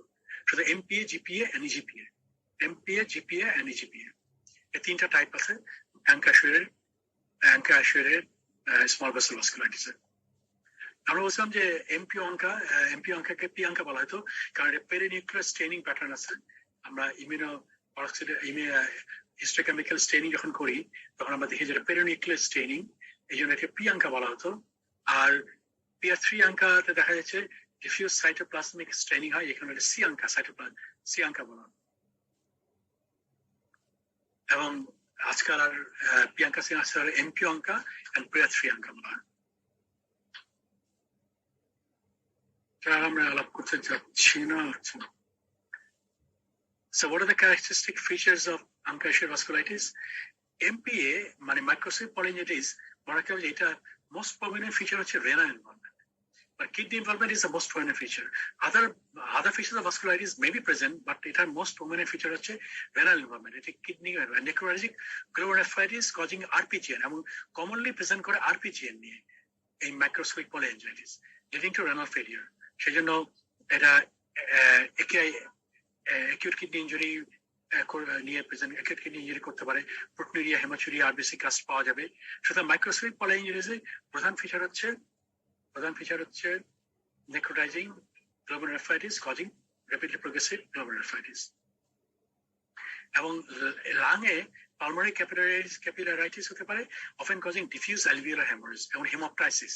এবং এই জন্য আমরা বলি যে MPA can present with pulmonary renal syndrome, তার মানে renal involvement and pulmonary involvement। দেখা যাচ্ছে hemoptysis হচ্ছে পেশেন্টের, আবার ওদিকে features of glomerulonephritis আছে, সেখানে এই জন্য এটা বলি pulmonary renal syndrome। Other cause of pulmonary renal syndrome যেমন anti-IgM antibody disease, SLE, এগুলোতে pulmonary renal syndrome হতে পারে। লাং এবং কিডনি দুটোই ইনভলভ হতে পারে একসঙ্গে। সুতরাং এটা হচ্ছে আরেকটা হচ্ছে মাইক্রোস্কোপিক পলিঅ্যাঞ্জাইটিস। 70-90% পেশেন্টস আর এমপিও অঙ্কা পজিটিভ। এমপিও অঙ্কা যেটাকে আগে পি অঙ্কা বলা হতো, সেটা পজিটিভ হয় এই এমপিওতে, মাইক্রোস্কোপিক পলিঅ্যাঞ্জাইটিস। আমরা মনে রাখা সহজ, এমপিওতে এমপিও অঙ্কা নামের সঙ্গে মিল আছে, এমপিও অঙ্কা। সো 70-90% পেশেন্টস আর এমপিও অঙ্কা পজিটিভ। আচ্ছা, এবার আসি আমরা জিপিএ মানে হচ্ছে গ্রানুলোমাটোসিস উইথ পলিঅ্যাঞ্জাইটিস। এখানে ক্লাসিক্যাল ট্রায়াড হয়, তিনটা জিনিসের কম্বিনেশন থাকে। একটা হচ্ছে upper respiratory tract, lower respiratory tract and kidney. Upper respiratory tract, lower respiratory and kidney. Upper respiratory মানে হচ্ছে নোজ, সাইনাসেস, গ্লটিস, এগুলো সো এগুলো ইনভলভমেন্ট হয়। আর লোয়ার রেসপিরেটরি ট্র্যাক্ট হচ্ছে কিডনি, লাং ইনভলভমেন্ট হয়, লোয়ার রেসপিরেটরি ট্র্যাক্ট। তো upper respiratory tract, lower respiratory এবং কিডনি, এই তিনটা কম্বিনেশন পাওয়া যায় এই গ্রানুলোমাটোসিস পলিঅ্যাঞ্জাইটিসে। এবং glomerular vasculitis causes upper airway occur in 95% of patient causing, এবং এখানে 95% পেশেন্টের এই যে granulomatous vasculitis হয় upper airway and cause destructive sinusoidal disease। তার মানে এখানে ডিস্ট্রাকশন হয় sinusoidal disease, এবং এই গ্রানুলোমা গুলো মানে এই সাইনাস এবং নোজের বোনগুলোকে ধ্বংস করে ফেলতে পারে, ডিস্ট্রাকটিভ sinusoidal disease। এবং একেবারে লোয়ার রেসপিরেটরি মানে পালমোনারি ইনভলভমেন্ট হয়। Pulmonary involvement in 85-90% patients, capillary, non-capillary pulmonary nodule. Necrotizing glomerulonephritis হতে পারে, যেটা can present with rapidly progressive glomerulonephritis is common। তার মানে এখানে বলেন ট্রায়াড হয় জিপিএতে, granulomatous polyangiitis, there is a triad of disease, upper respiratory tract, lower respiratory tract and kidney। হ্যাঁ, এবং upper respiratory tract এখানে destructive sinusoidal disease করে, lower respiratory tract lung involvement হয়, capillary, non-capillary pulmonary nodules এবং necrotizing glomerulonephritis পাওয়া যায়। 70-90% patients are PR3 ANCA positive। এখানে PR3 ANCA যেটা আগে C ANCA বলা হতো, PR3 70-90% patients are PR3 ANCA positive। EGPA তে হচ্ছে eosinophilia resistant asthma। এই দুটো হচ্ছে features of EGPA তে eosinophilic granulomatous polyangiitis এর ফিচার হচ্ছে eosinophilia and resistant asthma। এই দুটো হচ্ছে characteristic feature of EGPA। Necrotizing glomerulonephritis এখানে হয় কিন্তু বেশি হয় না, less common। Pulmonary capillaritis is also uncommon। 30-70% patients are MPO ANCA positive। মানে এখানে P ANCA positive হয় 30-70%, or MPO ANCA positive। MPO ANCA তার মানে MPA and EGPA both are MPO ANCA positive। MPA তে বেশি হয়, EGPA তে একটু কম। তো একটা জিনিস মনে রাখতে হবে যে about 10% patients clinical pathologic features of MPA, GPA, EGP are negative for ANCA। 10% পেশেন্টের আঙ্কা যদিও আমরা মনে হচ্ছে আমাদের clinically this is microscopic polyangiitis may be ANCA negative in 10% case। Anyway, আমরা যেটা দেখতে পাচ্ছি এটা হচ্ছে যে necrotizing glomerulonephritis যেটা বললাম, সেখানে focal segmental necrotizing glomerulonephritis necrosis হয়, মানে necrosis of part of the glomerulus হয়, এই জন্য এটাকে বলে focal segmental necrotizing glomerulonephritis। এটা হয়, তার মানে এটা আঙ্কাশের ভাস্কুলাইটিস একটা ইম্পর্টেন্ট ফিচার হচ্ছে ফোকাল সেগমেন্টাল নেক্রোটাইজিং গ্লোমেরুলোনেফ্রাইটিস। এবং একটা ইম্পর্টেন্ট ব্যাপার হচ্ছে এখানে ক্রিসেন্টিক গ্লোমেরুলোনেফ্রাইটিস হয়, যেটা আমরা বললাম র্যাপিডলি প্রোগ্রেসিভ গ্লোমেরুলোনেফ্রাইটিস। আমাদের ক্রিসেন্টিক মানে কি? এটা হচ্ছে নর্মাল গ্লোমেরুলাস। এটা নর্মাল গ্লোমেরুলাস, এখানে কিছু এগুলো হচ্ছে ক্যাপিলারিস, এগুলো ক্যাপিলারিস, এগুলো ক্যাপিলারিস, এগুলো ক্যাপিলারিস, এই ক্যাপিলারিস, আর এগুলো হচ্ছে এপিথেলিয়াল সেল। আর এখানে দেখা যাচ্ছে যে এই সেলগুলো পলিফারেশন হয়েছে, এখানে আপনার পেরিফেরাল এবং পেরিফেরাল সেলের প্যারাইটাল এপিথেলিয়াল সেলের পলিফারেশন হয়, এবং সেই দ্যাট পলিফারেশন কজেস ক্রিসেন্টস। আমরা একটু ভালো ছবি দেখি, আমরা দেখাচ্ছি। এটা আমরা মনে করি একটা নর্মাল গ্লোমেরুলাস, এটা একটা ক্যাপিলারি, এটা হচ্ছে এন্ডোথেলিয়াল সেল, বাইরে হচ্ছে পোডোসাইটস or visceral epithelial cell যা বলেন। এটা মাঝখানে এটা হচ্ছে মেসাঞ্জিয়াম, ম্যাস মানে in between, angium vessel, in between vessel, mesangium. এটা হচ্ছে বোমেন স্পেস, এটা parietal epithelium. Most of the glomerular apheresis, there is proliferation of the endothelial cells or capillary cells or endothelial cells proliferation. Proliferation হয় endocapillary proliferation, capillary ভিতরে। কিন্তু কিছু কিছু ক্ষেত্রে যখন severe form of glomerular apheresis হয়, there can be proliferation of parietal cells. এবং parietal cells এর proliferation হয় কারণ বোমেন স্পেসটা বন্ধ হয়ে যায়, বোমেন স্পেসটা কম্প্রোমাইজ হয়ে যায়, এবং তখন জিএফআর তাড়াতাড়ি কমতে থাকে। যেমন এই যে এখানে প্যারাইটাল সেলের proliferation হয়ে এরা compressing on the glomerulus এবং that causes RPGN. এটা rapidly progressive glomerulonephritis, compression of the glomerulus and rapid loss of renal function. এটাকে বলি আমরা ক্রিসেন্ট, অনেকটা চাঁদের মতো দেখতে হয়, তো সেটা বলে ক্রিসেন্টিক glomerulonephritis. There is formation of crescent due to proliferation of the parietal cells of the glomerulus. এই যে ক্রিসেন্ট, এখানে আপনি দেখতে পাচ্ছেন proliferation of parietal cells of the glomerulus, এটা অনেকটা চাঁদের মতো ক্রিসেন্টিক glomerulonephritis। সুতরাং আমরা যদি আনক্যাশিয়াল ভাস্কুলাইটিসে প্রায় আমরা ক্রিসেন্টিক glomerulonephritis পাওয়া যায়, এবং এটা আমরা যদি বায়োপসি করি তাহলে আমরা দেখতে পাবো এক্সট্রা ক্যাপিলারি হাইপারসেলুলাইটিস এবং there is crescentic glomerulonephritis. This is the crescentic glomerulonephritis. একটা ইমিউনোফ্লোরেসেন্স দেখি, এটা দেখেন একটু চাঁদের মতো দেখতে, এবং ইমিউনোফ্লোরেসেন্স করা হয়, this is the crescentic glomerulonephritis. This is মানে কিডনি বায়োপসি করে এটা ইমিউনোফ্লোরেসেন্স করা আছে, immunofluorescent stain, সেই জন্য এরকম দেখা যাচ্ছে।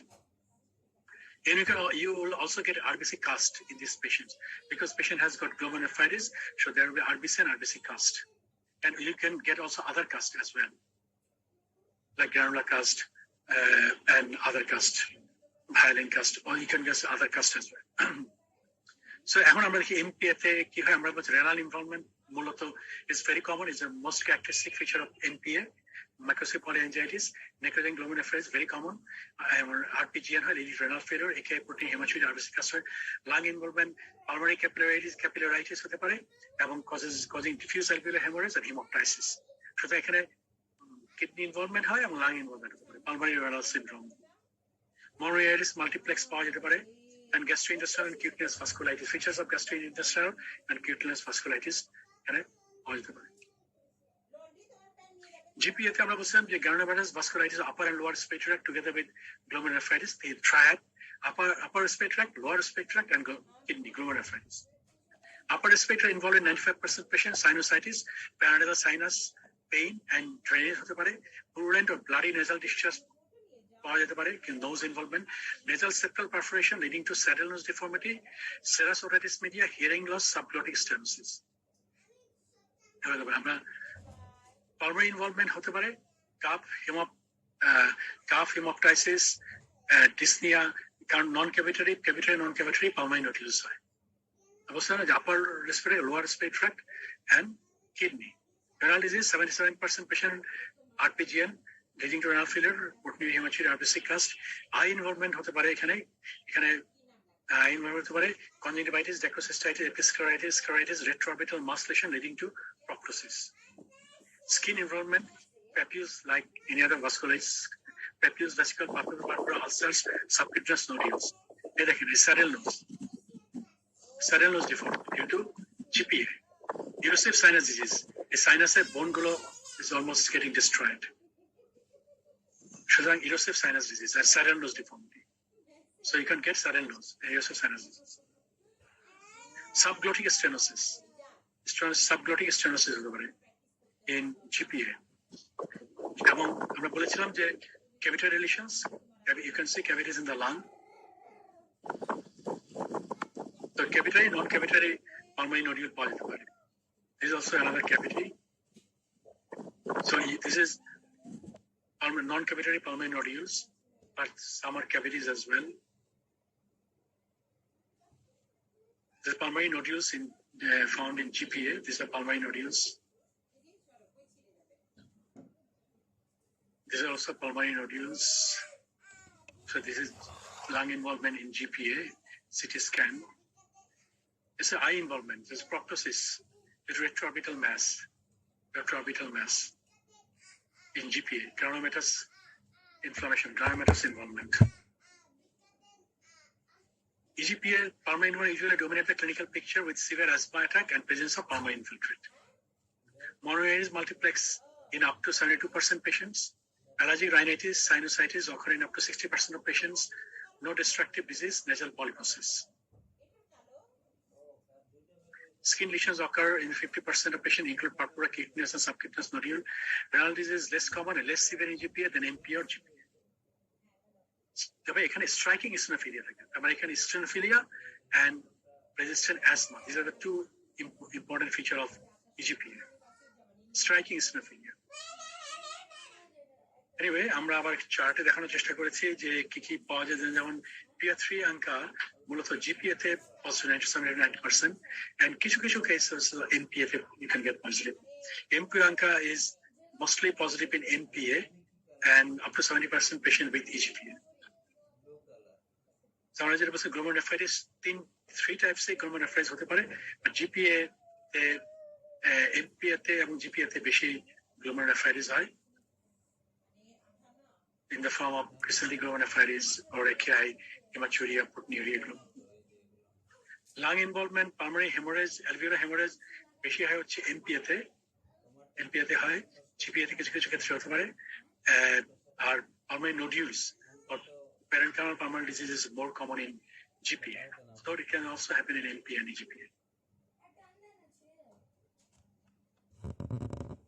Upper airway disease, honorable says, saddle nose, erosive sinus disease, subcutaneous stenosis is a features of GPA. And EGPA te allergic rhinitis, recurrent sinusitis egulo hote pare, but destructive sinus disease hoy. Skin involvement can happen in all three types of uncapsulated vasculitis. Eye involvement mostly in GPA, and nervous system involvement is equal in all three types of uncapsulated vasculitis. So এখানে হচ্ছে small vessel vasculitis এর diagnostic algorithm. আমরা প্রথমে দেখব যে আনক্যাপসুলেটেড কিনা, যদি আনক্যাপসুলেটেড, not encapsulated, uncapsulated the granulomatous or not. If it's not granulomatous, this is NPA. If it's granulomatous, it is asthma and eosinophilia, eosinophilia present. If asthma and eosinophilia is present, it is EGPA. Asthma and eosinophilia are not present, then GPA. If not uncapsulated, then you will find whether there is IgA depositions. If it's IgA deposition, it's Hannock-Schönlein purpura or IgA vasculitis. If there is no IgA deposition, is it cryoglobulin? There is cryoglobulins?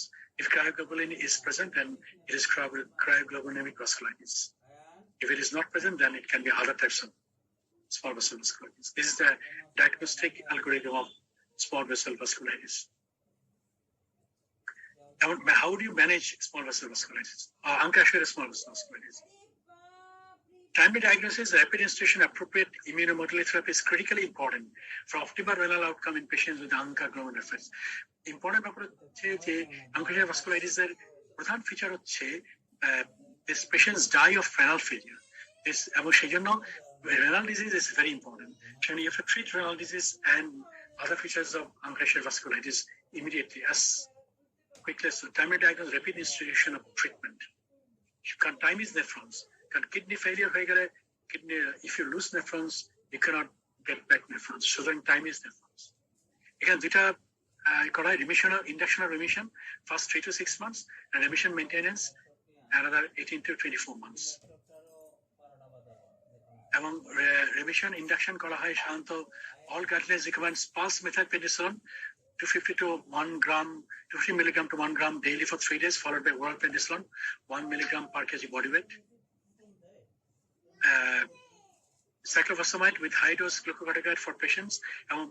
Common most of the cases, methylprednisolone তার সাথে cyclophosphamide শুরু করা হয় with high dose glucocorticoid for patients with severe disease as first line in all guidelines. Rituximab cyclophosphamide পরিবর্তে আমরা you can use rituximab with high dose glucocorticoid is recommended as first line, or cyclophosphamide is contraindicated or non-preferred. Plasma exchange may be considered in patients with creatinine more than 500 micromole per liter. RPGN থাকে, pulmonary hemorrhage or patient presented with a creatinine level more than 500 micromole per liter. In those cases, plasma exchange is done, plasmapheresis. Or patient refractory to treatment with high dose glucocorticoid plus cyclophosphamide or rituximab. These are trials which has compared rituximab to cyclophosphamide, and trials have shown rituximab therapy is as good as cyclophosphamide in treatment for induction or remission in severe uncapsular vasculitis. So remission maintenance is with azathioprine or methotrexate, and some guidelines recommend rituximab as remission maintenance. Rituximab 500 milligram every 6 months can be used as maintenance therapy. So commonly azathioprine or methotrexate is used. So এগুলো আমরা যাচ্ছি না ডিসকাশনে। এবার আমরা আর দুইটা rare type of vasculitis সম্বন্ধে একটু আলোচনা করব। বিশেষ disease R কোগেন syndrome. Variable vessel vasculitis is no prominent with no prominent type of vessel involved that can affect vessel of any size. কিন্তু usually they commonly involve small vessels, but they are classified under variable vessel vasculitis. The vasculitis that are included in this category are Behçet's disease and Cohen syndrome, neither of which frequently affects them. কিন্তু এই small vessel vasculitis গুলো kidney affect করে না. So Behçet's disease can actually target small arteries and venules, more common in Silk Road countries around the Mediterranean and Japan. Strong genetic association with HLA-B51. It can recur oral ulceration, deep and multiple, unlike aphthous ulcer, and last for 10 to 30 days. Deep and multiple, recurrent oral ulceration and recurrent genital ulceration. Skin lesions can be found erythema or some acneiform nodules, papulopustular lesions, eye lesions like anterior uveitis, posterior uveitis, retinal vasculitis. An important feature of the Behçet's disease is pathology. Pathology হচ্ছে যে আমরা যদি একটা needle দিয়ে একটা স্কিনে কোথাও prick করি, within 48 hours that develops into a pustule. So it is a pathology test, and there is a characteristic feature of Behçet's disease. So you can see oral ulceration, it is a genital ulceration, eye involvement, the genital ulceration, and oral ulceration. You can see multiple aphthous-like looking ulcers, but these are much deeper than aphthous ulcers and last 10 to 30 days. These are genital ulcerations. So criteria for diagnosis of Behçet's disease: recurrent oral ulceration at least 3 times in the last 12 months, plus 2 of the following. যদি থাকে তাহলে আমরা এটা Behçet's diagnosis করতে পারি, যেমন recurrent genital ulceration, skin lesion, eye lesions, or positive pathology test. এই চারটার মধ্যে if 2 is present and patient has got recurrent oral ulceration at least 3 times in the last 12 months, we can diagnose this patient as Behçet's disease. Treatment of Behçet's disease: oral and genital ulcer can be managed with combination of colchicine and topical glucocorticoid preparations. Glucocorticoid immunosuppressive azathioprine are indicated for uveitis. Glucocorticoid immunosuppressant azathioprine to the uveitis থাকে তাহলে glucocorticoid and azathioprine can be given. Anti-TNF therapy and or thalidomide may be required for refractory patients. Commonly oral and genital ulceration, colchicine and topical glucocorticoid preparations are enough. Cogan syndrome. Just a few words about Cogan syndrome. Cogan syndrome is characterized by involvement of the inner ear and the eyes, presenting with vestibulo-auditory dysfunction and interstitial keratitis. Vestibulo-auditory dysfunction and interstitial keratitis. Ears and eye, inner ear and eye. It occurs mainly in young white adults in the 3rd decade of life, as they present with interstitial keratitis, hearing loss, interstitial keratitis and hearing loss. The mean age of onset is 25 years. Cogan syndrome is a rare disorder with around 250 cases reported so far. Only 250 cases has been reported so far. Usually shows a response to steroid treatment. So that's all about you need to know about Cogan syndrome. It's vestibulo-auditory dysfunction and interstitial keratitis. This is interstitial keratitis and Cogan syndrome. The features of Cogan syndrome. So hearing loss and eye involvement. So now let's just this is a thing which summarize the whole thing. I mean, we should think about the clinical clues to delineate vessel type and vasculitis. There are some clues which can indicate what type of vasculitis, which type of vasculitis this is. Like large vessel vasculitis, আমরা বলছি aorta and great vessels, subclavian category involved হয়. Medium vasculitis, arteries with muscular wall shed involved হয়. Small vascular capillaries, arterioles and venules. Now, features of large vascular: absent pulse, asymmetric BP, claudication, blindness, stroke. if you get these features, this indicate large vessel vasculitis. Medium vessel vasculitis indicated by mononeuritis, multiplex, mesenteric ischemia, hypertension, cutaneous ulcers, testicular tenderness. If you get this, then these indicate medium vessel vasculitis. Small vessel vasculitis, palpebral purpura, glomerulonephritis, pulmonary hemorrhage, these indicate small vessel vasculitis. So these are the clinical clues by which you can delineate which vessel type is involved in this vasculitis. That's all about today. I think we have finished the discussion about vasculitis syndromes. So if there is any questions or anything you need to know, you can ask questions. Sir chat বক্সের দুটো question আছে, আমরা আগে ওটা solve করি, তারপর যে hand raise যারা করতে চান ভাই, ওই যে ডক্টর রাসেল, আমরা আগে স্যার ইয়েতে দুটো কোশ্চেন, একটা হচ্ছে sir indication of steroid in HSP. Indication of steroid in sir Henoch Schonlein purpura. Oh, acha. In henocyalian purpura, if there is rapidly RPG, rapidly progressive glomerulonephritis in henocyalian purpura, you can give steroids.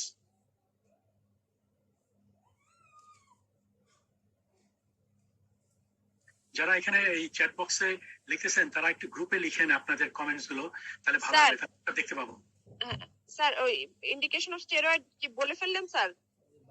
হ্যাঁ, if there is RPGN, এছাড়া হেনোসিয়ালিন পারপুরায় in fact আমি মনে হয় এটা বলেওছি, আমি জানি না, দেখি আমার একটু। আরেকটা হচ্ছে স্যার ইয়েতে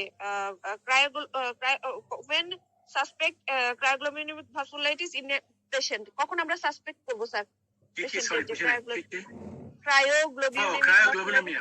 জি স্যার, কখন সাসপেক্ট করবেন? যখন আপনি মানে লো টেম্পারেচার, মানে when patient is exposed to cold temperature, তখন পেশেন্ট যে যদি ফিচার গুলো ডেভেলপ করে, ক্রায়োগ্লোবিনের অন্যান্য ফিচারও আছে, সেগুলো থাকতে পারে, অথবা যদি ভাস্কুলাইটিস ফিচার ডেভেলপ করে when the patient exposed to cold, তাহলে আপনাকে চিন্তা করতে হবে যে এমন পেশেন্ট যদি patient also develop glomerulonephritis in এবং other features, some features of vasculitis, তাহলে আপনাকে চিন্তা করতে হবে যে patient may have cryoglomerular vasculitis. এবং একটা important feature, if the patient is usually develops in patient who was positive for hepatitis C.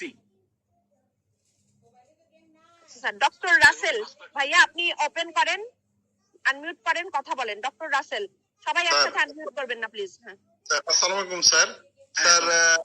Sir আমার একটা কোশ্চেন ছিল স্যার, আমাদের তো স্যার মানে পরীক্ষা অনেক কিছু, মানে একটা কমন ডিডি আসে স্মল ভেসেল ভাস্কুলাইটিস, মানে একটা ডিডি।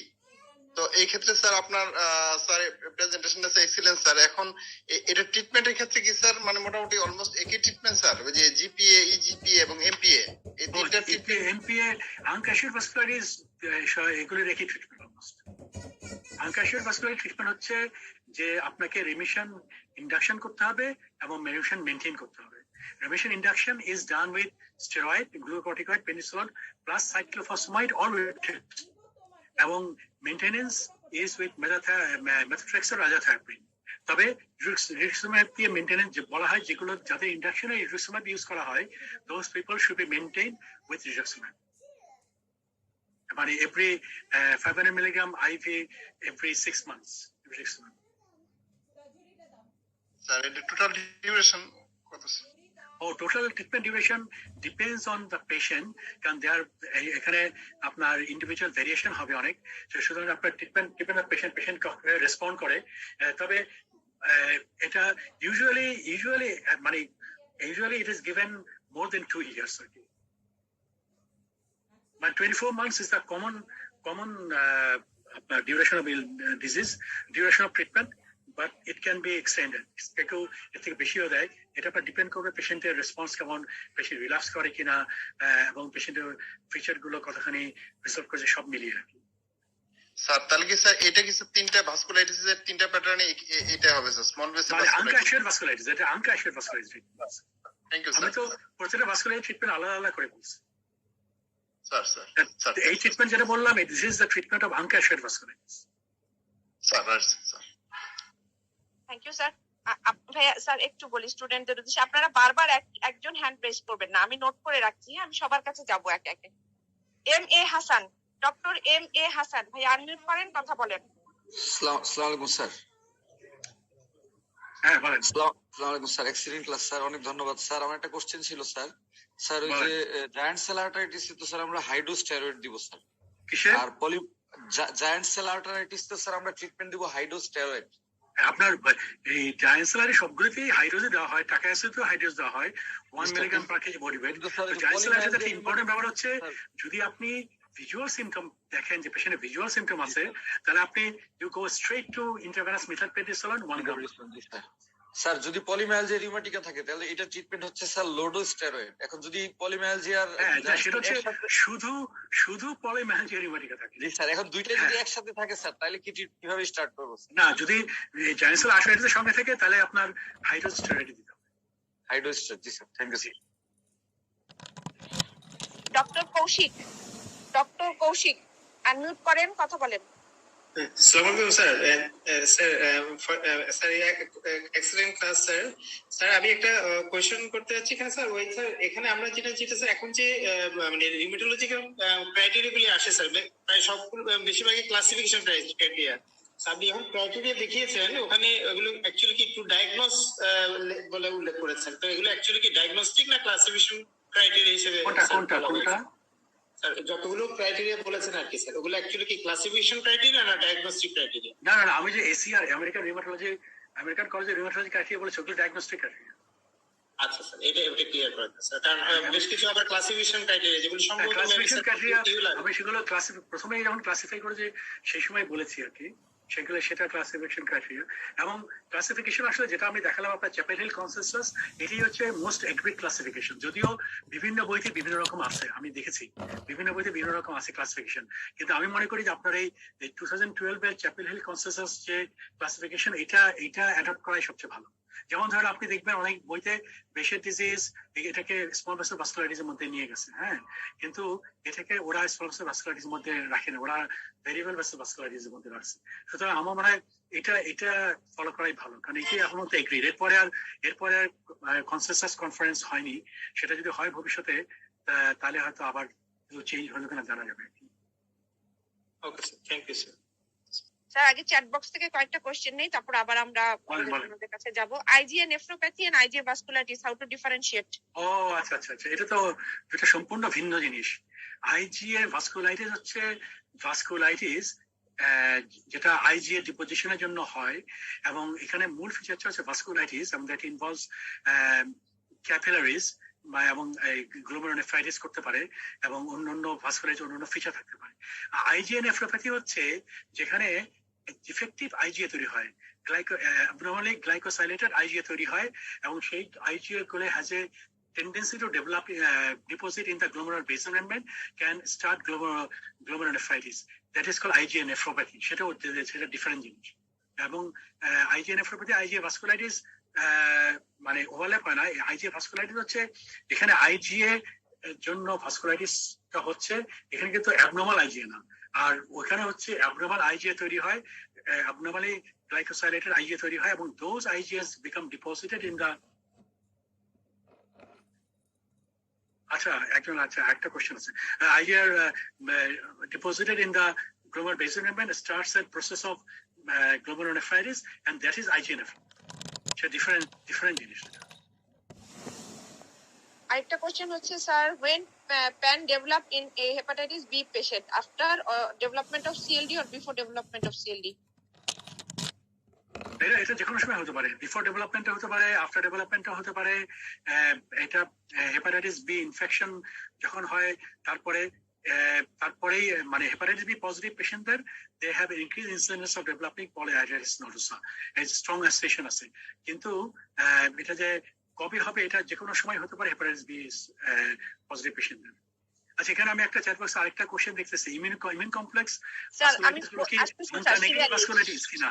হ্যাঁ, ইমিউন কমপ্লেক্স ভাস্কুলাইটিস গুলো ডেফিনেটলি অনকোনেগেটিভ ভাস্কুলাইটিস। স্যার উনি আরেকটা কোশ্চেন করছেন, সেটা হচ্ছে sir how to differentiate polyneuropathy of polyarteritis nodosa and CSS? Polyneursa in CSF? Yes.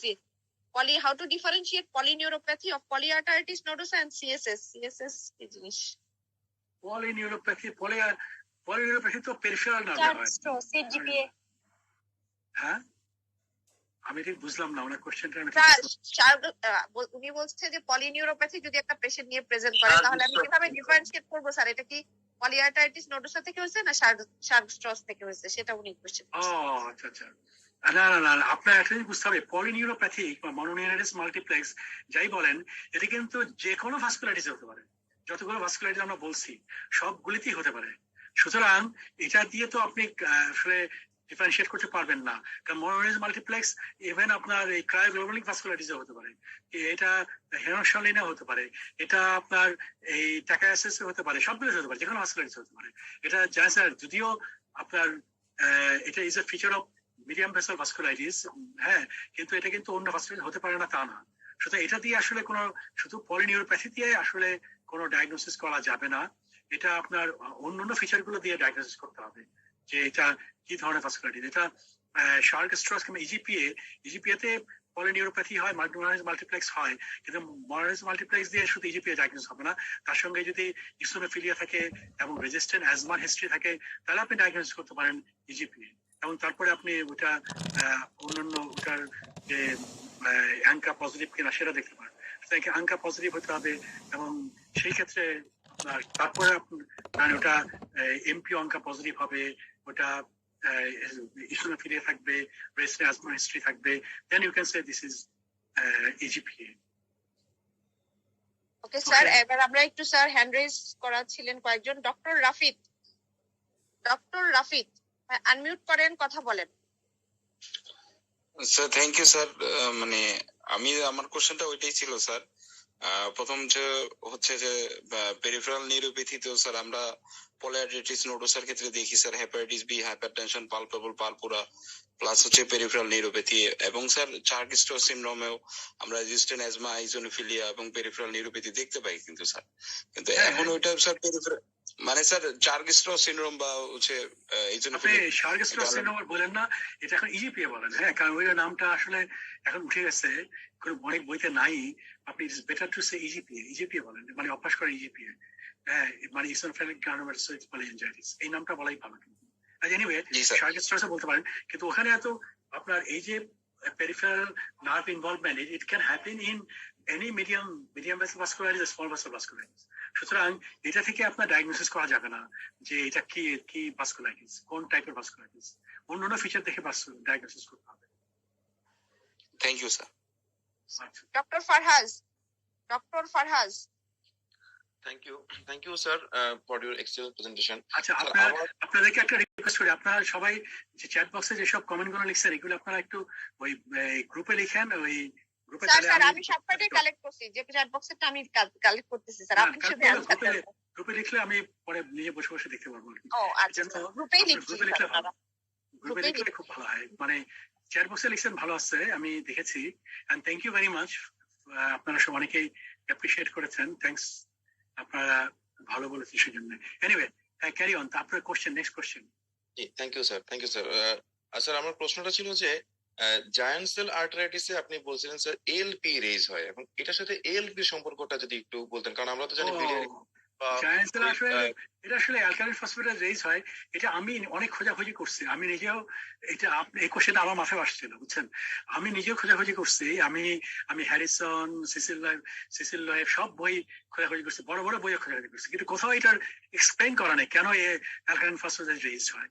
মনে হয় সামহাউ লিভারের কিছু ইনভলভমেন্ট, আমি আসলে এটা এক্সপ্লেনেশন আসলে আমি জানি না। হ্যাঁ, আমি নিজে এটা খোঁজাখুঁজি করেও কোথাও পাইনি।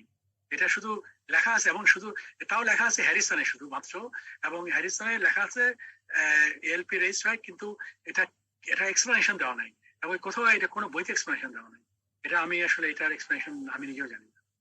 Sir thank you sir. আরেকটা প্রশ্ন ছিল স্যার, এই যে এতগুলা ভাস্কুলাইটিস হচ্ছে, আমরা কোথাও কি ডায়াগনোসিসের জন্য আর্টেরিয়াল বায়োপসি কথাটা কি বলবো কিনা, মানে হয়তো আমি না, অনেক জায়গায় তো আমরা বলেছি আর্টেরিয়াল বায়োপসি করতে পারেন আপনি, যেমন আমরা যে এই জায়ান্ট সেল আর্টারিতে বলতেছি টেম্পোরাল আর্টারি বায়োপসি বলছি না, এবং টেম্পোরাল আর্টারি বায়োপসিতে ছবিও দেখালাম। টেম্পোরাল আর্টারি বায়োপসি করবেন আপনি জায়ান্ট সেল আর্টারাইটিসে। অন্যান্য আপনার যদি অ্যাক্সেসিবল হয়, এখন আর্টারি যদি অ্যাক্সেসিবল হয় তাহলে করবেন, তাহলে তো আপনি বায়োপসি কেমন করে করবেন? আর্টারি তো আপনি ডিপ সিটেড, বেশিরভাগ আর্টারি তো ডিপ সিটেড, বায়োপসি করা ডিফিকাল্ট। সুতরাং আপনার যেসব সুপারফিশিয়াল আর্টারি আছে সেগুলো আপনি বায়োপসি করতে পারেন, কিংবা যেসব মানে আর্টারি বায়োপসি না করলে তো ভাস্কুলাইটিস ডায়াগনোসিস কেমন করুন? জি, thank you sir.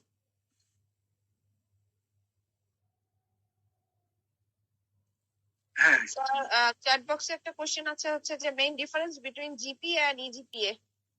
Main difference GPA and EGPA, খুব ভালো কথা বলছেন। দুটোই গ্রানুলোমাটাস ইনফ্লামেশন হয়।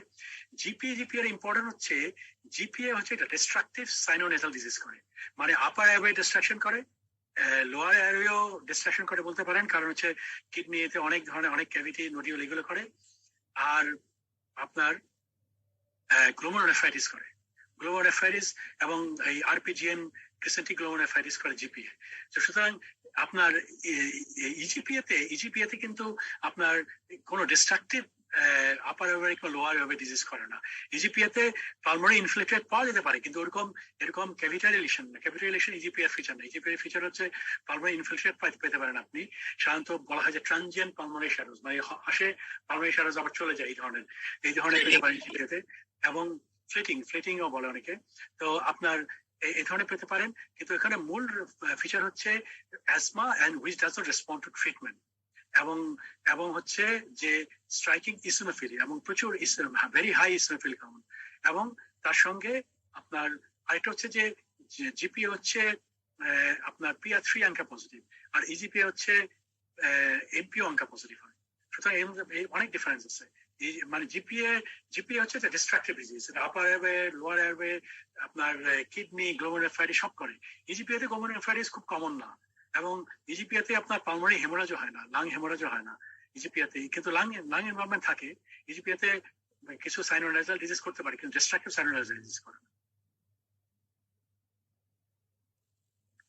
স্যার চ্যাট বক্সে একটা কোশ্চেন ছিল হচ্ছে স্যার ক্রায়োগ্লোবিউলিনেমিক ভাস্কুলাইটিসে কোন কমপ্লিমেন্ট কমে sir, C3 C4 or both? ও আচ্ছা, হ্যাঁ, C3 C4 দুটি বোথ। ডেভিডসনের দুই জায়গাতে দুই রকম লেখা আছে, একজন C3 লেখা আছে, একজন C4 লেখা আছে। C3 C4 দুটোই কমে। Any more question? To be honest আপনাকে বলি, কিছু মনে করেন না, ডেভিডসন অনেক ভুল আছে। হ্যাঁ, আমি পড়তে মানে আছে যে আমি এগুলো বলতে চাই না, এগুলো আমি এইবারে ডেভিডসনে স্যার, এই 24 ডেভিডসনে স্যার বেশি প্রিন্টিং মিস্টেক আছে। হ্যাঁ, অনেক প্রিন্টিং মিস্টেক আছে। Any question? Any more question or query?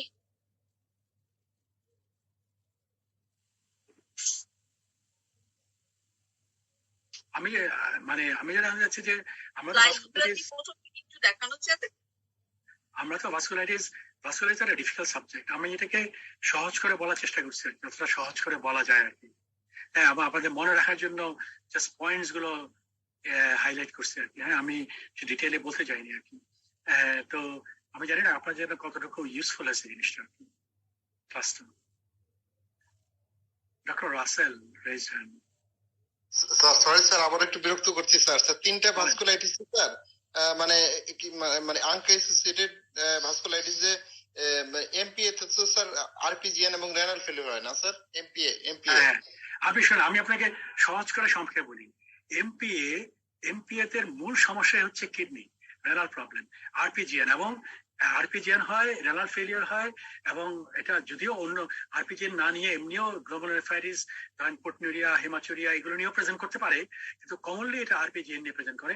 এবং মূল সমস্যা হচ্ছে কিডনি, তার সঙ্গে লাং ইনভলভমেন্ট হতে পারে, এবং লাং ইনভলভমেন্ট হতে পারে ডিফিউজ অ্যালভিউলার হেমোরেজ হতে পারে, এবং পালমোনারি ক্যাপিলারাইটিস হয় এমপিএ তে, এবং এই জন্য এটাকে বলে পালমোনারি রেনাল সিনড্রোম প্রেজেন্ট করে এমপিএ। তো এবং এমপিএ জিপিএ ফিচার হচ্ছে, জিপিএ তে আপার এয়ারওয়ে, লোয়ার এয়ারওয়ে এবং কিডনি তিনটা ট্রায়াড হয়, মানে আপার এয়ারওয়ে ডিজিজ হয়, লোয়ার এয়ারওয়ে ডিজিজ হয় এবং কিডনি ইনভলভমেন্ট হয়। এবং জিপিএ তে ডিস্ট্রাকটিভ আপার এয়ারওয়ে ডিজিজ পাওয়া যায়, যেমন ধরেন আপনার saddle nose, destruction of sinus, তারপরে হচ্ছে অন্যান্য আই ইনভলভমেন্ট, এপিগ্লটিক স্টেনোসিস, তারপরে আপনার এই ধরনের ফিচার গুলো থাকে, ডিস্ট্রাকটিভ ফিচার, যেগুলো আপনার এই যে এমপিএ তে থাকে না, কি বিজিপিএ তে থাকে না।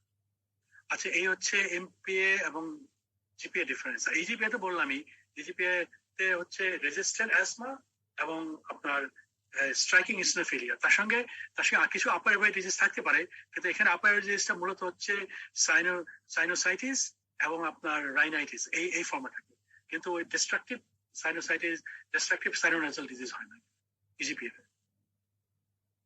Thank you sir. Doctor Atikur Islam. Doctor Atikur ইসলাম।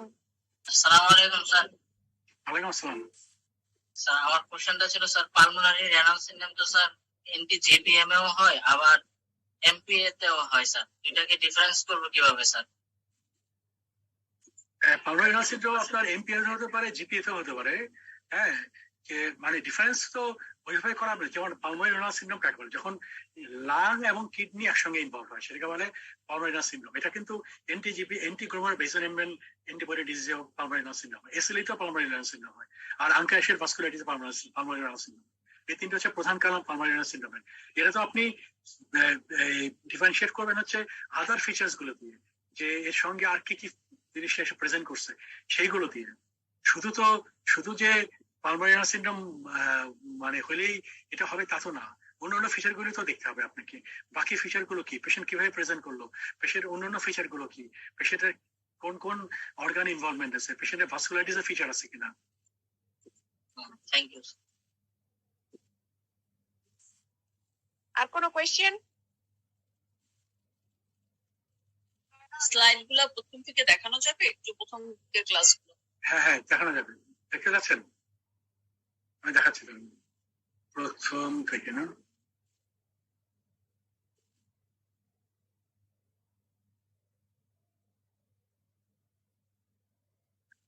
আচ্ছা, এমপিএ জিপিএ and EGPA ওটা স্লাইড গুলো আমি আবার দেখাবো আপনাদেরকে। To just bear with me, for some more time. অনেক স্লাইড তো আসলে, টোটাল নাম্বার হচ্ছে 126 স্লাইডস।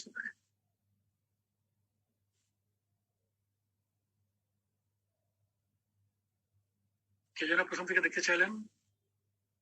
একদম শুরু থেকে?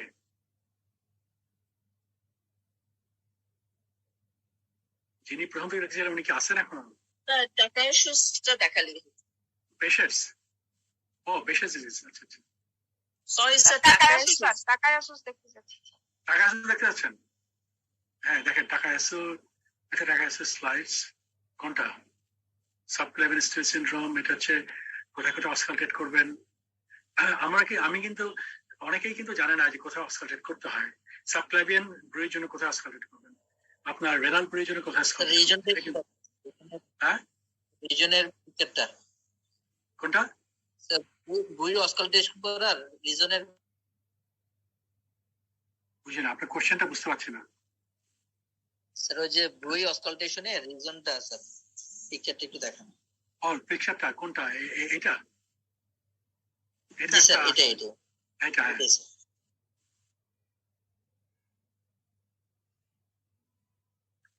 এটা হচ্ছে aorta, right aorta, left artery, iliac femoral artery। আছে? Thank you sir. আপনি কি ছবি তুলতেছেন? ছবি তো অসুবিধা নেই, এখানে ছবি তুলেন। এটা রেনাল ব্রুই কোথায় অসকালেট করবেন, সাবক্লেভিয়ান ব্রুই কোথায় অসকালেট করবেন। আচ্ছা, কে জানি স্লাইড দেখে গেল? কোন স্লাইড? বেশেষ স্যার আগের স্লাইড গুলো স্যার, এর আগের স্লাইড গুলো প্লিজ, প্রথম দিকের কয়েকটা স্লাইড। জি স্যার, প্রথম দিকের স্লাইড গুলো স্যার। ঠিক ছবি তোলার জন্য না অন্য কোনো কারণে? ছবি তোলার জন্য স্যার। কোনটা ছবি তোলার জন্য? এটা কোনটা? কোথায় থামবো বলেন? কই বুঝতেছে না। সবচেয়ে ভালো হয় স্যার যে আপনার প্রেজেন্টেশন স্যার একটা পিডিএফ যদি স্যার আমাদেরকে শেয়ার করেন তাহলে ভালো হয়। আচ্ছা ঠিক আছে, অনেকে পিডিএফ করে ফেলেছে, এটা আপনারা কি স্যার আমি একটু ইন্টারাপ্ট করি স্যার। এই পিডিএফ চাওয়াটা নিয়ে অনেকবার কথা হয়েছে স্যার, এটা অনেকবার মিটিং এ বলা হয়েছে, এই জিনিসটা একদম স্ট্রিক্টলি প্রহিবিটেড স্যার। স্যাররা, আমি বারবার বলেছি ভাই আপনাদের এই রিকোয়েস্ট আর করেন না স্যার, কারণ এটা নিয়ে তো অনেকবার কথা হয়ে গেছে। আপনারা চালিয়ে স্ক্রিনশট নিয়ে রাখতে পারেন। এরপরেও স্যার দেখা যাচ্ছে নেটে অনেক কিছু পিডিএফ পাওয়া যায়, এটা নিয়েও স্যার মানে অনেক এই কাজগুলো না করলে ভাই স্ক্রিনশট নিয়ে ফেললেই তো হয় ভাইয়া, সেখান থেকেই করা যায়। কাজে স্যার এই জিনিসটা নিয়ে আর ইয়েরা স্যার পিডিএফ শেয়ার করা যাবে না স্যার, আপাতত পারমিশন নাই। আপনার শেয়ার করা উচিত না। আপনি একটা জিনিস বুঝতে চেষ্টা করেন যে এটা করতে আমার কি পরিমাণ মানে পরিশ্রম, যেটা আপনার বোঝা উচিত। এটা খুব আপনি আপনি আপনার যে আশেপাশে যে বইগুলো আছে সেই বইগুলো ঘেটে দেখেন কোথায় কি লেখা আছে। এগুলো বহুত আচ্ছা। কে জানি বেশেজিস এক্সিস্ট, বেশেজিস কই সেদিকে আছেন যিনি বেশেজিস এক্সিস্ট, চলে গেছে নাকি? বেশেজিস কোথায় খুঁজেও পাচ্ছি না। এই যে বেশেজিস সে তো নাই, কোন ছবিটা দেখতে চাচ্ছে?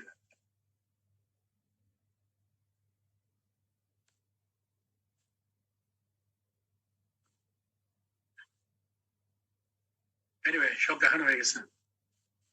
আচ্ছা, আর কোনো কোশ্চেন থাকলে বলেন তাড়াতাড়ি, রাত্রে 11টা বাজে।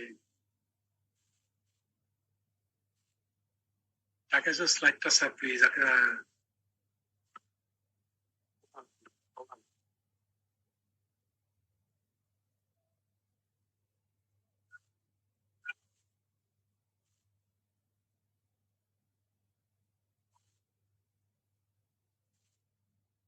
ডক্টর তুলি। জি স্যার, একজন একটু কোশ্চেন করছিল স্যার, জিসিএ আর ইয়েতে sir maintenance dose of steroid. ও আচ্ছা, যে আমি দেখতে পাচ্ছি কোশ্চেনটা, সেটা হচ্ছে জিসিএ মানে giants arthritis and Takayasu maintenance of steroid. Maintenance of steroid মানে হচ্ছে আমি কিন্তু ইয়েতে সময় বলছি যে ট্রিটমেন্টের সময় যে আপনি যখন আপনার আপনি মনে করেন যে রেমিশনে গেছে, তখন আপনি আস্তে আস্তে স্টেরয়েড কমাইতে শুরু করেন। কমাইতে শুরু করার পরে আপনার এটা ভ্যারি করতে পারে যে কদিন লাগবে এই মানে পেশেন্টের রেসপন্ড করতে। সেখানে তারপরে যখন আপনার এটা গ্রাজুয়ালি ট্যাপার করতে শুরু করবেন, 6 to 8 উইকস এর মধ্যে আপনি একটা মানে 15 to 20 মিলিগ্রামে নিয়ে আসেন। তারপরে যখন 40 to 60 মিলিগ্রাম শুরু করে থাকেন, তারপরে আপনি এটাকে কন্টিনিউ করেন এবং গ্রাজুয়ালি আস্তে আস্তে এভরি মান্থ আপনার 5 মিলিগ্রাম করে কমাতে থাকেন। তারপরে আপনার যখন আপনি একটা মেইনটেনেন্স ধরেন, ইউজুয়ালি আমরা মেইনটেনেন্স বলতে বুঝি 5 to 10 মিলিগ্রামের মধ্যে, এর কম কিংবা লেস দেন 10 মিলিগ্রাম, 5 to 7.5, 7.5 হচ্ছে ফিজিওলজিক্যাল ডোজ। এই যে পেন্ডিসন 40 milligram, gradually taper 10 to 50 milligram after 8 weeks. তারপরে আপনি আস্তে আস্তে কমাতে শুরু করবেন এবং লেস দেন 10 মিলিগ্রামে যাওয়ার চেষ্টা করবেন। লেস দেন 10 মিলিগ্রাম মানে 7.5 কিংবা তার নিচে যাওয়ার চেষ্টা করবেন, কারণ 7.5 কে মনে করা হয় ফিজিওলজিক্যাল ডোজ, সেই জন্য 7.5 কিংবা তার নিচে থাকার চেষ্টা করবেন, তার সাইড এফেক্ট কম হবে। তারপরে আপনি গ্রাজুয়ালি আপনার হয়তো আফটার 12 মান্থস কিংবা 18 month, patient depending on the patient, আপনি স্টেরয়েড উইথড্র করার চেষ্টা করবেন।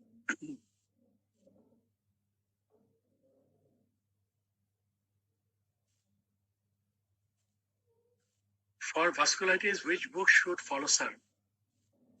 আচ্ছা, ভাস্কুলারিটির জন্য আমি একটা বই লিখতে হবে আমার।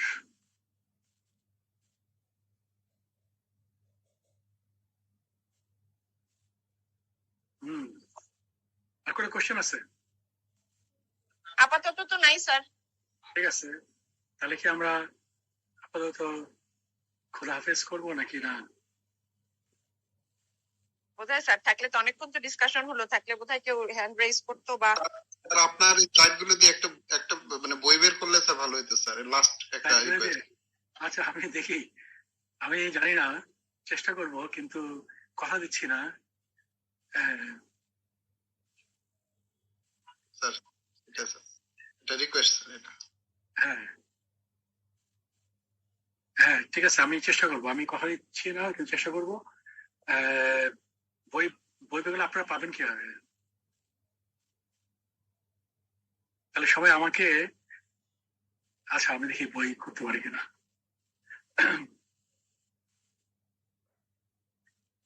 Sir, please publish short book on vasculitis. Anyway.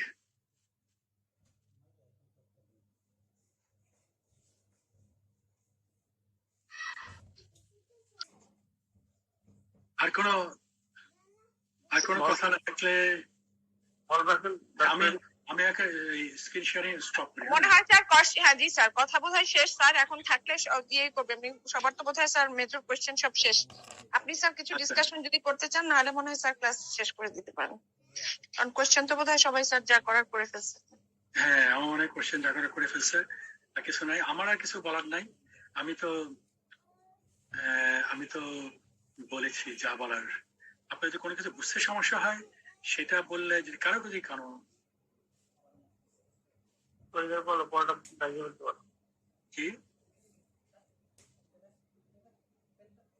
একজন বলছে কোগানটা একটু কাইন্ডলি যদি বলতেন।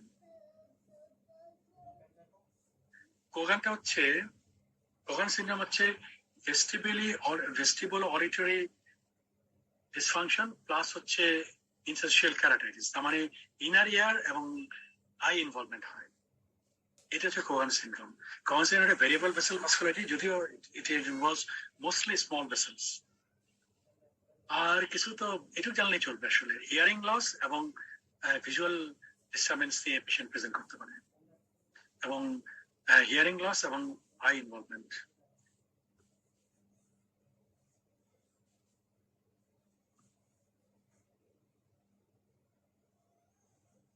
রাতিফ আহমেদ বলেছিল, কিন্তু সে তো চলে গেছে মনে হয়।